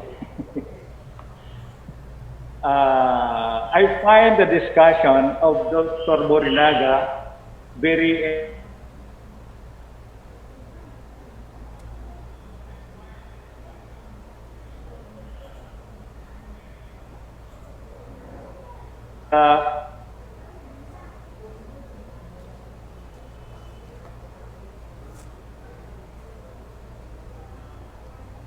in the person of the Gami, and also Tambot, Bangkaw, Samoroy,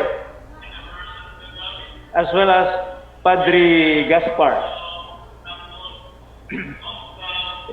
I have not heard this during our study, especially when I was in high school. So it's really nice to know about all.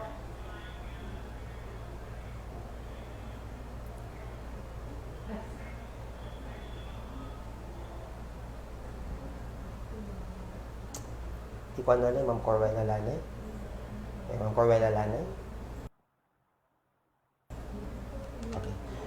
Okay, at this moment, we shall hear some reaction from Ma'am Corwelia Serrano of Standalone Senior High School.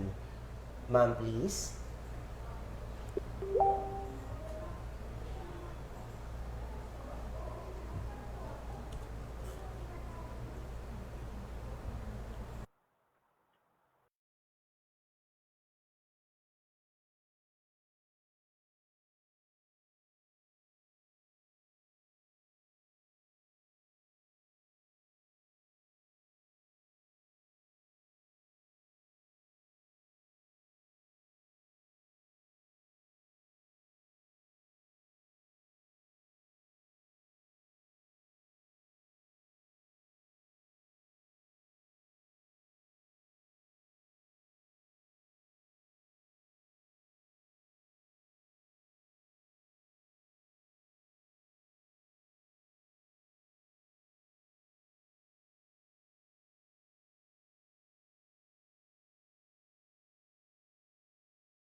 Ano. Pag-ready.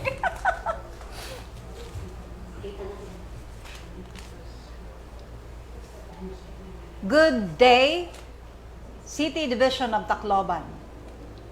So, as a comment to the resource speaker's theme about the victory of Lapu-Lapu, in his slides, he presented about victory of Lapu-Lapu, underscoring its impact of the perceptions of the succeeding generation of heroes and the society. So, we were very glad of our resource speaker today, Dr. Borrinaga. Thank you so much for giving us so many glimpses of your discussion. It's actually very comprehensive.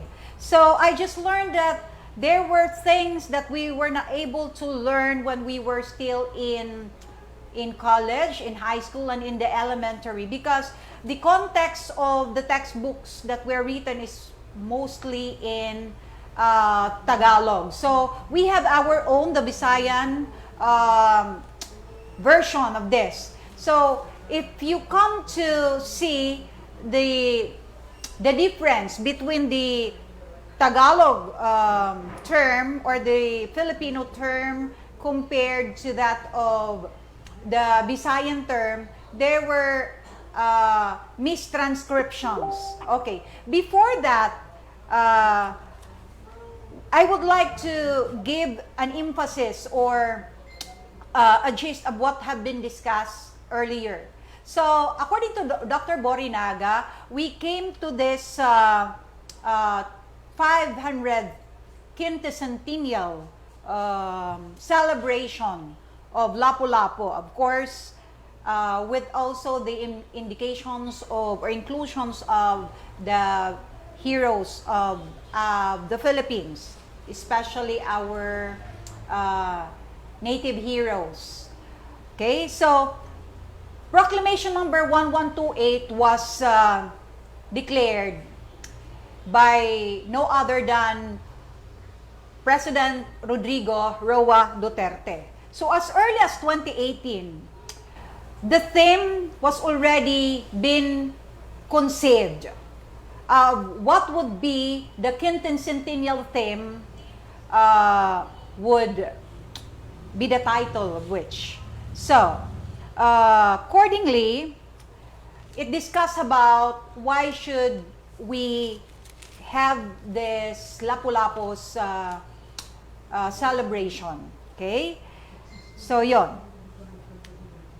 I would like to discuss again, like, according to my readings, that Lapu-Lapu has so many names. As mentioned earlier, si Lalapo, si Lapu-Lapu, si S.I. Lapu-Lapu, as Antonio Pigafetta's account on his si Lapu-Lapu, si is Spanish name, and then the Tagalog's name si Lapu-Lapu, and there are also a version of Antonio Luna and Jacinto. But as I have known in my readings before, Lapu-Lapu was actually a caliph. So, in his Muslim name, he is named as Khalifa Lapu. So, you could see who Lapu-Lapu really is. Actually, you can see him in a centavo before, the Lapu-Lapu centavo. And now there's a proposal or bill that they come up with a 5,000 peso bill containing the image of Lapu-Lapu and the background of which there are meanings of this, like the coconut tree, like the Philippine eagle there, and so many others. So, Lapu-Lapu, as mentioned in the theory of our author, Dr. Borrinaga, he came to mention about Lapu-Lapu might be a high-ranking army official, might be an admiral, okay? So, there were also stories that Lapu-Lapu was actually 70 years old when he killed Magellan. But of course, because he was so brave then, how can you fight a 70 years old with that courage, with that might, if you are not young then? So in other accounts of other authors, it has been said that Lapu-Lapu was around 30 years old. Okay. So, it is actually in Mactan. Lapu-Lapu is known to be located in Mactan, Cebu. So if you notice, Lapu-Lapu's fleet of ship is called Caracoa in Spanish name, or Caracao, or how you call this in the Visayan context, it's letter K, substituted from C to K. So we have our own Visayan version. It is actually a boat, a fighting boat or a war boat. So we call that, it might, in the first glance, you may see it as a kind of a serpent shape boat, but it's actually, in the Visayan term, it is Bakunawa. We understood that Bakunawa is something to do with a serpent eating the moon, and we call it eclipse. But actually, Bakunawa before is named as a serpent moon-like shape. Okay, if I'm not mistaken.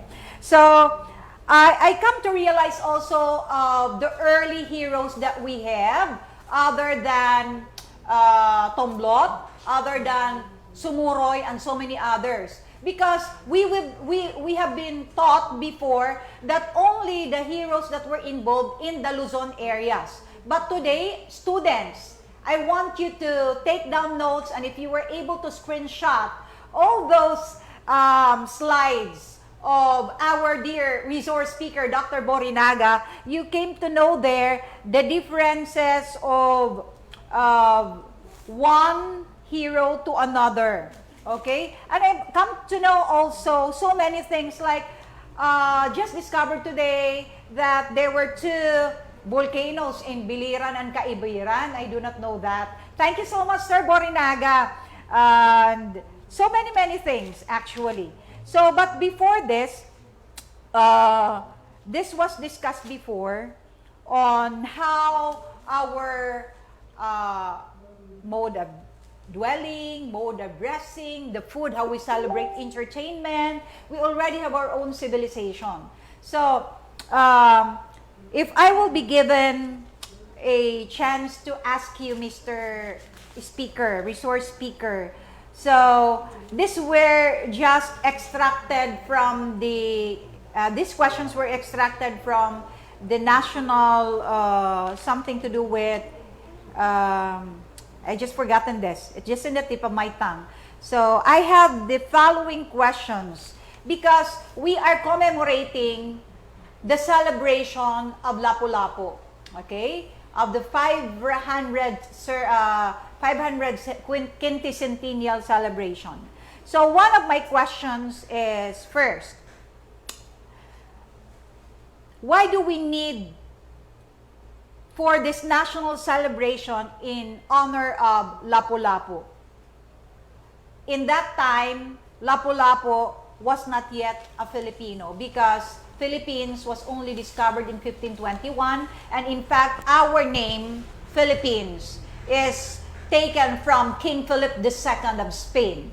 Another question, second question, is 2021 the 500 years of Christianity? Why do we need to compete?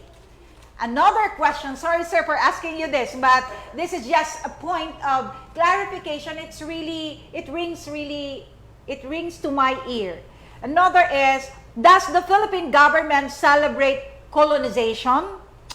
And another question, the last but not the least, who are we glorifying in the arrival of Magellan?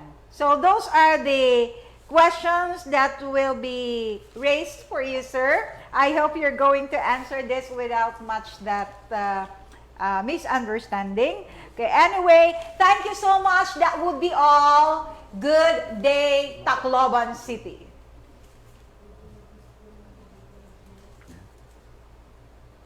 Okay, those were 4 questions. I forgot but the second one is, should we consider him a hero? It's not, the Philippines was not yet the name of the place in the 1521. The thing there is that we appropriate heroes based on well, the event happened in our geography, and although the name came later, we put meaning on that. He was we consider him one of our kind, and that's the and that should basically mm, an masasyaring we should not go into details like diri pa Pilipinas ang ngaran hadto hakuan kay ano nga hihimo naton hiya nga hero. It's the context of what meaning do you uh, do you put into certain things, so that what things can you what details can you accept and what details can you ignore. Now, in so far as Christianity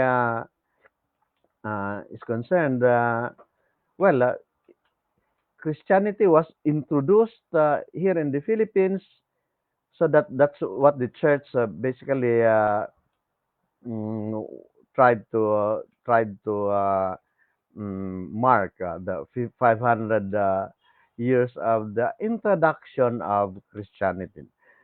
Now, colonization. There was a debate on when did colonization started. Actually, people would like to link Magellan's arrival with colonization, but uh, Magellan's the purpose of Magellan expedition was actually to go to the Moluccas, to to uh, to the Spice Islands, based on his thesis ni Magellan that Moluccas belonged to the Spanish side of the world at a time when it was not yet proven with all certainty that the world was round by sailing west. So by sailing west, you can no longer sail east at the time because it was already the eastern part of the world uh, was already given by the Pope to uh, to Portugal. So Magellan just sailed west, and he he uh, he wa- he came to the Philippines as part of that travel. Not it was not yet to colonize. Never to colonize. Colonization of the Philippines started 44 years later with the arrival of the Legazpi expedition. And I forgot now the first question. But anyway, these things were mm, fleshed out by the National Quincentennial Committee as early as they arrive as March. That we should in fact this should give us an opportunity to look into the arrival of the Magellan expedition as an opportunity to know ourselves better, know our ancestors better. Let us not focus on the documents that describe the Spaniards. Let us focus on the documents that describe the natives and who we are for our own purposes.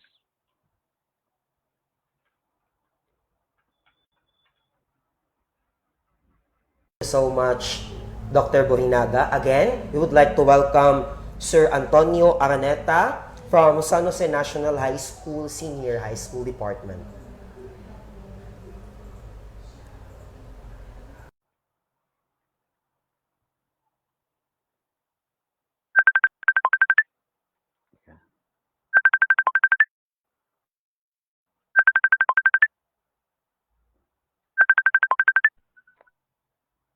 I could not hear. Okay. Okay na? Okay. Okay na po, sir. Okay. May problema kasi ito na internet ano. So I'd like to continue my presentation earlier.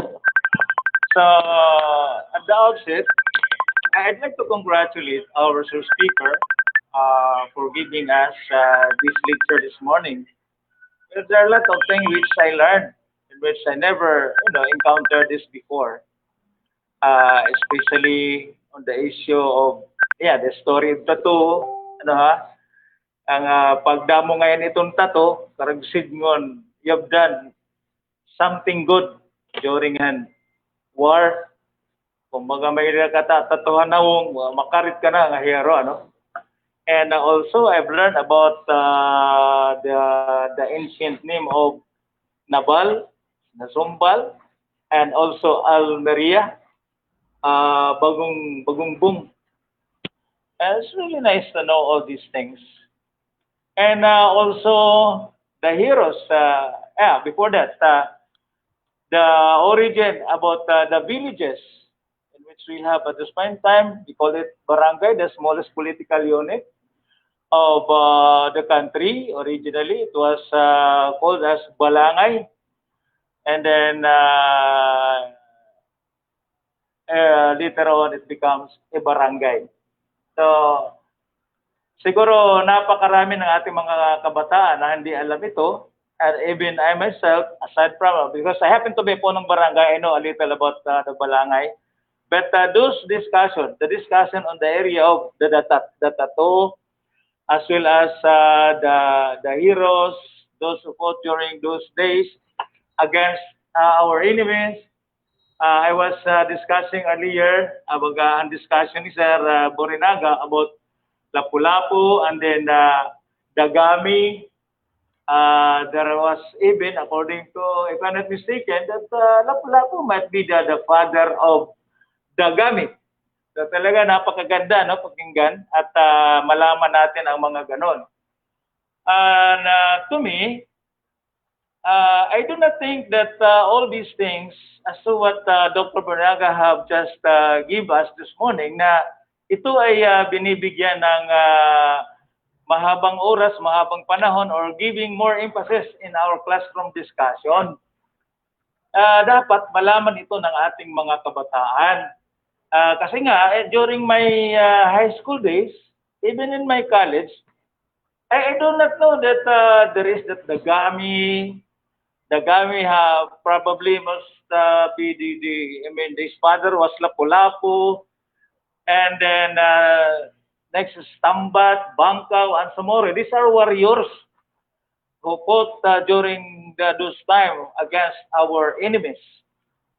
Now, my suggestions that kailangan ng ating mga guro, siguro sa history, na ibigyan ito ng more emphasis as far as classroom discussion is concerned. At bigyan ng buhay para at least yung mga bata natin, malaman nila as to what are these people had done during those days. And of course, napakaganda rin malaman natin na kung ano ang mga nangyari sa mga, during those days. Ang tanong ko naman ngayon is that, bakit ngayon lang natin masyadong pinag-uusapan sila Lapu-Lapu? Samantala, siya ang, I would even say, the first national hero who fought against the Spaniard. Bakit ang sikat ay sa Rizal? Dahil ba siya ang idineclare na national hero ng mga Amerikano? Bakit tayong mga Pilipino hindi natin bigyan ng mas pagkilala ang tunay na nakapaglaban? Ang totoo na pwede natin tawagin national hero ng ating bayan. His Lapu-Lapu is being the first warrior who fought the Spaniard. That's my question, sir. Okay, so as I actually mentioned earlier, during the Philippine Revolution phase, the hero who was considered the image for fighting against invaders during the Philippine Revolution was Lapu-Lapu. He was considered the hero by Rizal, Juan Luna, Emilio Jacinto, Mariano Ponce, and all those things there. And then Rizal was tried and killed by the Spaniards. So yun naman, that was the immediate it seems to me that it had also, of course, Rizal had always led a very heroic life. He had written a lot against the Spaniards, and so in fact he was declared a national hero first by the Philippine government, Malolos government, which declared that Rizal was our hero, and declared first Rizal Day on December 30, 1898. Later, we had been told that America also sponsored Rizal as a hero, but we have to realize that first Rizal was a hero of the revolutionary government that fought against the Americans. And it was Rizal's image, actually, that was brought no longer Lapu-Lapu. It was Rizal's image that was brought to the provinces and made to inspire the people in the provinces to resist against the Americans during that time. So there's actually yung question na Rizal is an American-sponsored hero is not exactly correct. They might have tolerated that later, but the first to declare Rizal as a hero was the Malolos government under President Aguinaldo. Can I make some sort of a follow-up observation, sir? Okay. Uh, uh, that is very undeniable, sir, no, na between Rizal and Lapu-Lapu. Maybe I am not well informed as to my history, our history. Which among these two, who came first in terms of fighting against the Spaniard? Was it Lapu-Lapu or Rizal? Of course, it was Lapu-Lapu Okay, granted. who It is, according to you, it was Lapu-Lapu. Let us be realistic. So, it was Lapu-Lapu whose yun is being, you know, aggressive to fight against the endeavor, I would say. I mean, the not endeavor. Sorry. Our yeah, the Spaniard. Then let us be realistic that it has to be Lapu-Lapu that has to be declared as the national hero, not Rizal. well, he is being given importance. Lapu-Lapu is being given importance this quincentennial year. But insofar as what happened that Rizal was declared the national hero early on, we cannot change history. What happened has happened. As I said in my lecture, during the Philippine Revolution phase, anti-Spanish Revolution, uh, it was Lapu-Lapu that served as a hero of those who fought against the Spaniards. Uh, un, until they were kicked out the Philippines. And then, starting with the Malolos Republic, after the Spaniards were kicked out, they decided that they should adopt Rizal as role model and hero. So nangyari na ang nangyari. We can only do something about it now, but we cannot do something about what happened in the past.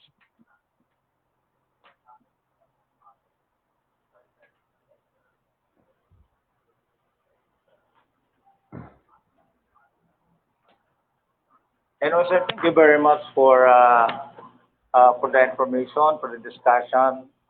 That's the same, it gives me more information about our heroes who fought for our freedom. Thank you very much, sir.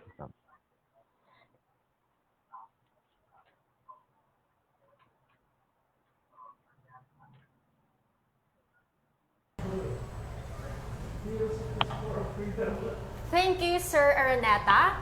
And now, ladies and gentlemen, let us welcome another member of our panel of reactors coming from Santo Niño Standalone 1 Senior High School. She is a master teacher. Ladies and gentlemen, let us welcome Ma'am Rica Rochelle S. Espedilla. Thank you, mga hosts. To everyone, good morning. Actually, good noon na po to the officials of the SDO Tacloban City, headed by Dr. Marisa S. Magan, our SDS, to our EPS of the Araling Panlipunan subject area. We have Dr. Charlemagne Escobarte, to Sir Noel T. Cacharo, to Ma'am Jocelyn T. Balagusa, and especially to our resource speaker, Dr. Rolando Borrinaga. Sir, it's very an honor and privilege to have listened to you to your lecture. And to be honest, sir, I am before I transferred to another campus in UP also. I came from UP Manila. I was taught by Sir Carganilla. I don't know if you know him, sir. Sir Carganilla. Bernard. And yes, so I am really blessed and lucky to have listened to you. You are considered as a gem, as a gem of the Visayas, because there are only few Visayan historians actually, and you are you are a gem to the Visayas with your expertise in the Visayan history. So with your lecture, sir, I felt that I was taken back 500 years ago. There was there was a visualization of what it was like 500 years ago during the time of Lapu-Lapu. And indeed, history is very useful and essential because from your lecture, I have known the origin of the current waray-waray words or terms, Visayan terms that we are currently using. And it's really enlightening and awakening that we have a rich culture in the Visayas that I am even curious as to if we were not been colonized, what would we be like? Our culture and what would we be like if we have not been colonized by Spaniards, Americans, and Japanese? Because during that time, I have learned that we have a flourishing culture already when these colonizers came. And it was a rich culture that was stopped or um, it was replaced with with a culture of the Western and the Eastern. So from your talk, sir, I would like to emphasize some points. First, the theme is about the victory of Lapu-Lapu in the Battle of Mactan, underscoring its impact to the perception of the succeeding generation of heroes. If we will ask youth nowadays about Lapu-Lapu, feeling ko hindi ganon karami yung alam si Lapu-Lapu. And even in the history, there are a few information about Lapu-Lapu as you've said. And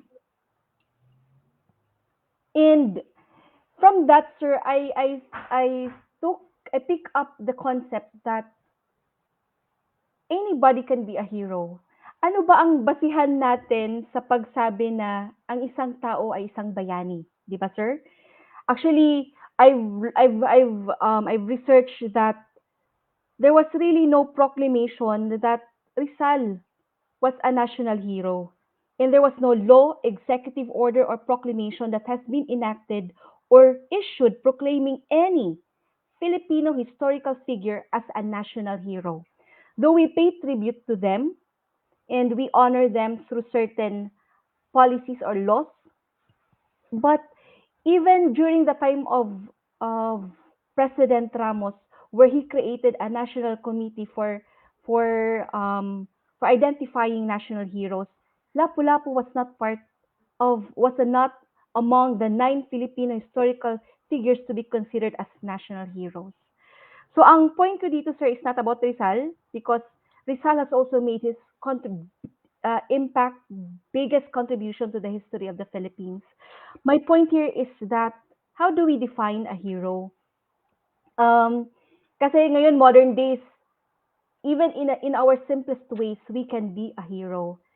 During that time, ang sabi dito, walang na-recommend for national hero because it will trigger a flood of requests for proclamations kung sino ang karapat-dapat na maging national hero.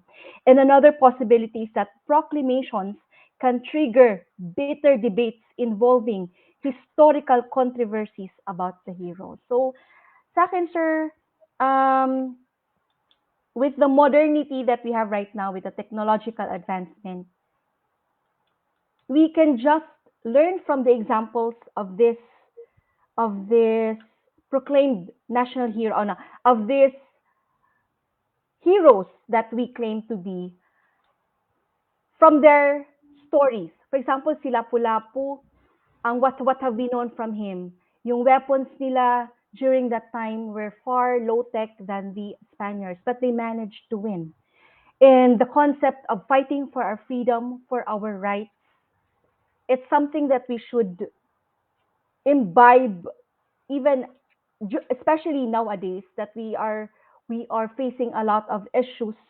For example, for example, the West Philippine Sea issue, diba? It's very complicated, and what we can learn from Lapu-Lapu is that um, this the passion, the to fight for our freedom and rights. And that's and another thing is, since we have here impact to the perception of the succeeding generation of heroes. We are our students nowadays are in the generation Z. So after them we have the generation Alpha. I am a millennial. And they are very different from the previous generations. And I have learned that the generation nowadays are tech savvy, they are digital natives. And so paano ba natin maapapa-appreciate sa kanila yung mga sinaunang heroes natin, considering that they are bombarded with a lot of information readily accessible online and in the internet. So my point here is that we should adapt historical education, education in the history, about the history, to our current learners, na hindi lang nila alam yung facts, but they will also learn from the lessons from the lives of these heroes, especially Lapu-Lapu. And what else have I written here? And there, as an educator, the Araling Panlipunan teachers, we should adapt, like I said, to the strategies that we use in teaching Araling Panlipunan to our students. Kasi let me say that they are really magagaling ang mga bata ngayon, technologically, mas intelihente, maraming mga ideas sila, wisdom, and we should keep abreast to them, to their level. And with the application of Lapu-Lapu's story to them, we should not only tell about Lapu-Lapu's story, but we have to deduce what we can learn from Lapu-Lapu, as well as to the other heroes and the current modern heroes that we have right now. Sir Dr. Borrinaga, thank you so much for your very valuable inputs that you have shared with us today. We learned a lot, and let me just end that history is, like I said, useful, but most importantly, it is essential.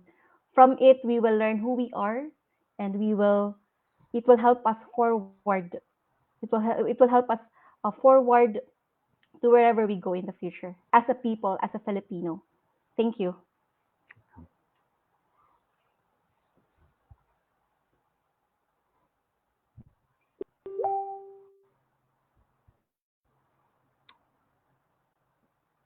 Anyway, that's a challenge for our teachers to be more creative in teaching about history, culture in Panlipunan, especially in the lower grades.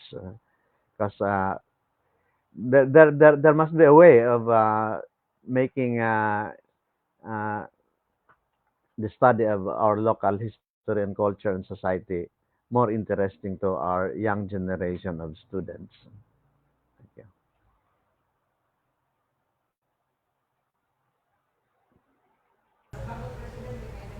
Alright, thank you so much, Ma'am Espidilia, coming from Santo Niño Standalone 1 Senior High School. And also, once again, thank you to our resource speaker, Dr. Borrinaga. At this point, we would like also to thank the school principal of Rizal Central School for letting us use the Green Studio as our venue for this meaningful endeavor. Thank you po, Ma'am Imelda Gayas. Thank you po, Dr. Gayas. At this point, may I call in Ma'am Jocelyn Balagusa of Leyte National High School for the open forum.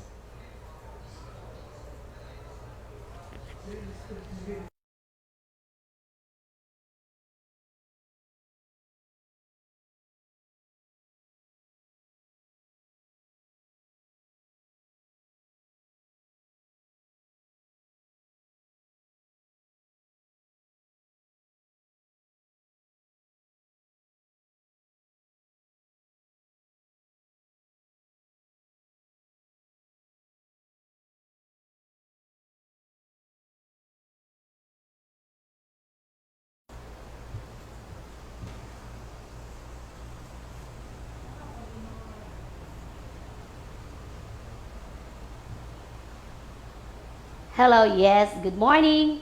Welcome back. So, this is the open forum, but before that, I really wish to thank you, Sir Roland Borrinaga, for the immediate and very accommodating response to our invitation.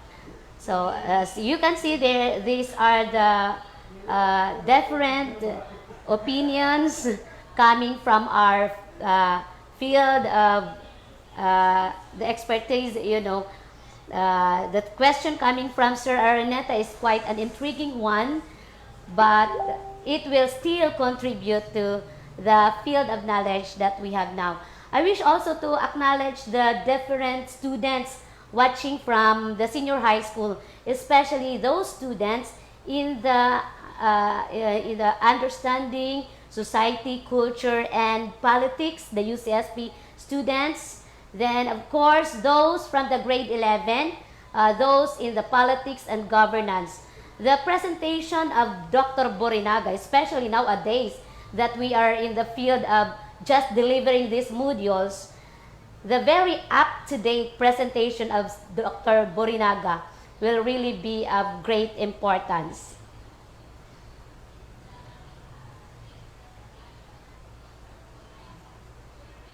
Okay, so questions so far, uh, I haven't met a question yet, but just a mere appreciation coming from the different students of senior high schools in the 9 senior high schools in the city of Tacloban, spearheaded by, of course, our division senior high school coordinator. We have Dr. Banzon.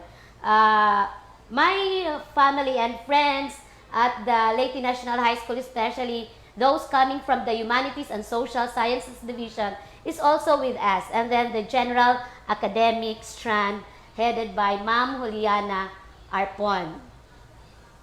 So, we will not be having the usual closing remarks because this is the kick-off point for the 2021 Social Studies Month, but rather, we will really appreciate it if Dr. Borrinaga will be able to share gems of thought that will be imparted to our dear viewers. Thank you. Good morning. Anyway, uh, there's a lot of materials about the Quincentennial in social media, and this can there there is in fact Facebook. The National Quincentennial Committee has a Facebook that details about certain developments related to our celebration of the this year as 2021 as the year of the pre-colonial Filipinos, and the the Philippine part of the circumnavigation of the world in 1521. I had been involved actually in the Eastern Visayas part, and at this point in time, they have already uh, installed markers in Palawan, and later towards the end of this month, they will install markers in Sarangani, the last of 34 markers related to the Philippine part of the circumnavigation of the world. Uh,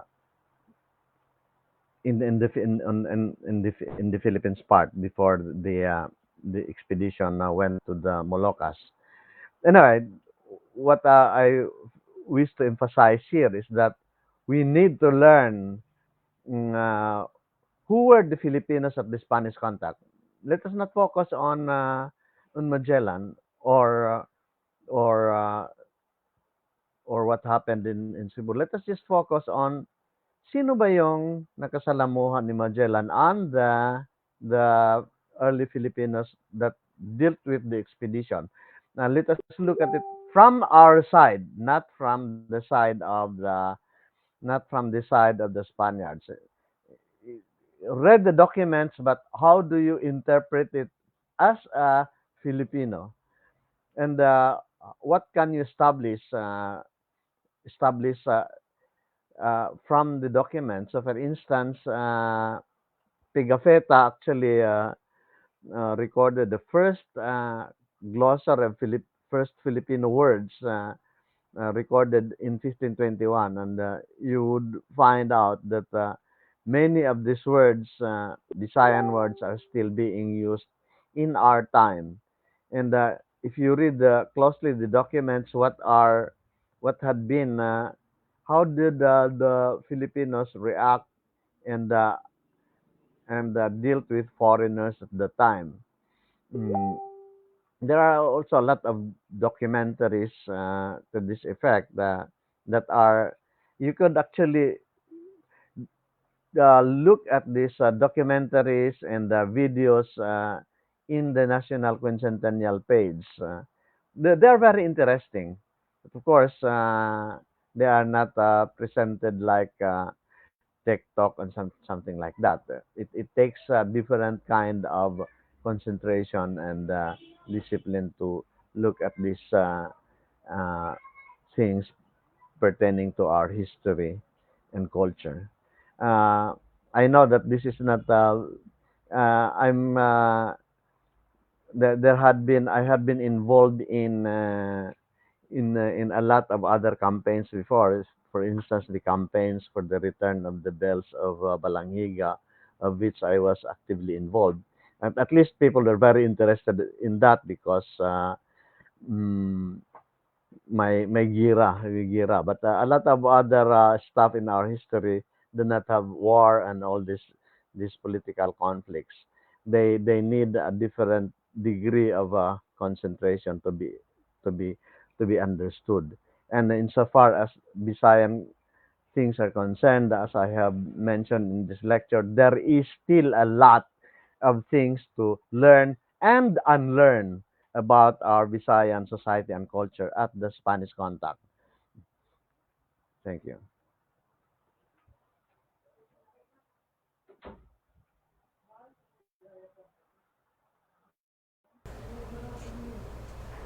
Okay, our speaker for this day's virtual symposium, Dr. Rolando O. Borrinaga of UP School of Health Sciences. Sir, damo nga salamat. Again, let's give Dr. Borrinaga a resounding virtual applause. Sir, as an advocate of history, not only in national level but also in local level, I could say, damo ang nabaruan ang mga viewers natin yan na, not just only for teachers but also for our students in elementary, junior high school, senior high school, and even college. I hope viewers, this online symposium will give us enlightenment not only about 500 years of Quincentennial celebration, but also our sense of identity as Waraynon, as Visayan, and as a proud Filipino. Ma'am Jackie? Yes, thank you so much, sir. We are truly grateful for imparting your knowledge about history today. Yes po. Thank you so much po, Dr. Borrinaga. Thank you so much po. We are grateful. Apa. Alright, so Teacher Marl, hindi lang ngayon nagtatapos ang ating activities because this is a month-long celebration because October is Social Studies Month. Yes, tama ka dyan, Teacher Jackie. At hindi lamang Social Studies Month, sinama din natin ang United Nations Month at ASEAN Month. At nataon pa ng 2021 ay 500 years commemoration ng Quincentennial. So, maraming mga activities ang gaganapin at i-held ng Schools Division of Tacloban City. Teacher And Jackie? we are excited for that, not only for the teachers, but also for our learners. And these are our exciting activities for this month. We have now the Take Talk or the virtual symposium for October 4. And this afternoon, we will also have the virtual movie review, which we call as Take a Look. And then we will also have the virtual vlog. And then our virtual ASEAN quiz that will be held on October 7. And then we also have our virtual poster making that will be on October 11. Wait, there's more, Teacher Jackie. Yes. Aside sa mga sinabi ni Teacher Jackie, magkakaroon din tayo ng mga activities tulad ng virtual essay writing on October 11, 2021. Ito ay gaganapin virtually. Yung mga teachers natin, abangan ng virtual link. Aside from that, we shall have also our virtual debate. Our virtual debate will be held on October 18, 2021. We have also our virtual oration on October 19, 2021. Virtual look-alike ni Lapu-Lapu on October 21, 2021. Also, virtual liberation quiz on October 14, 2021. And last but not the least, our virtual UN General Information Quiz on October 27, 2021. For more details, please try to check our Pasat group chat, and also for the viewers and for our learners na gustong sumali sa different activities natin for this month of October, kindly chat, text, or contact your AP teachers for you to participate in this one-of-the-kind activities natin ngayon. Yes, talaga namang napakaraming activities na exciting ang nakapalibot sa atin ngayong buwan. Yes And po. that's why we would like to encourage our learners to participate because this will really teach us a lot of lessons. Not only a lot of lessons, but a sense of pride and identity Yes. again as a Waraynon, as a Taclobanon, and as a proud Filipino. Yes, that's right. And that ends our online virtual celebration for this day. I am Teacher Marl Jeric Erobilios, a proud Nortihanon from Kapuso Village Integrated School. And I am Teacher Jackie coming from Ridgeview Park Integrated School saying, Good day and have a COVID-free day. Thank you so much. God bless. God bless.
sa walang pangalan. Ang karunungan ay siyang mas mahalaga. Walang ibang hinahangan, wala itong katulad at sa isang napisilip ay araw na sisigatin.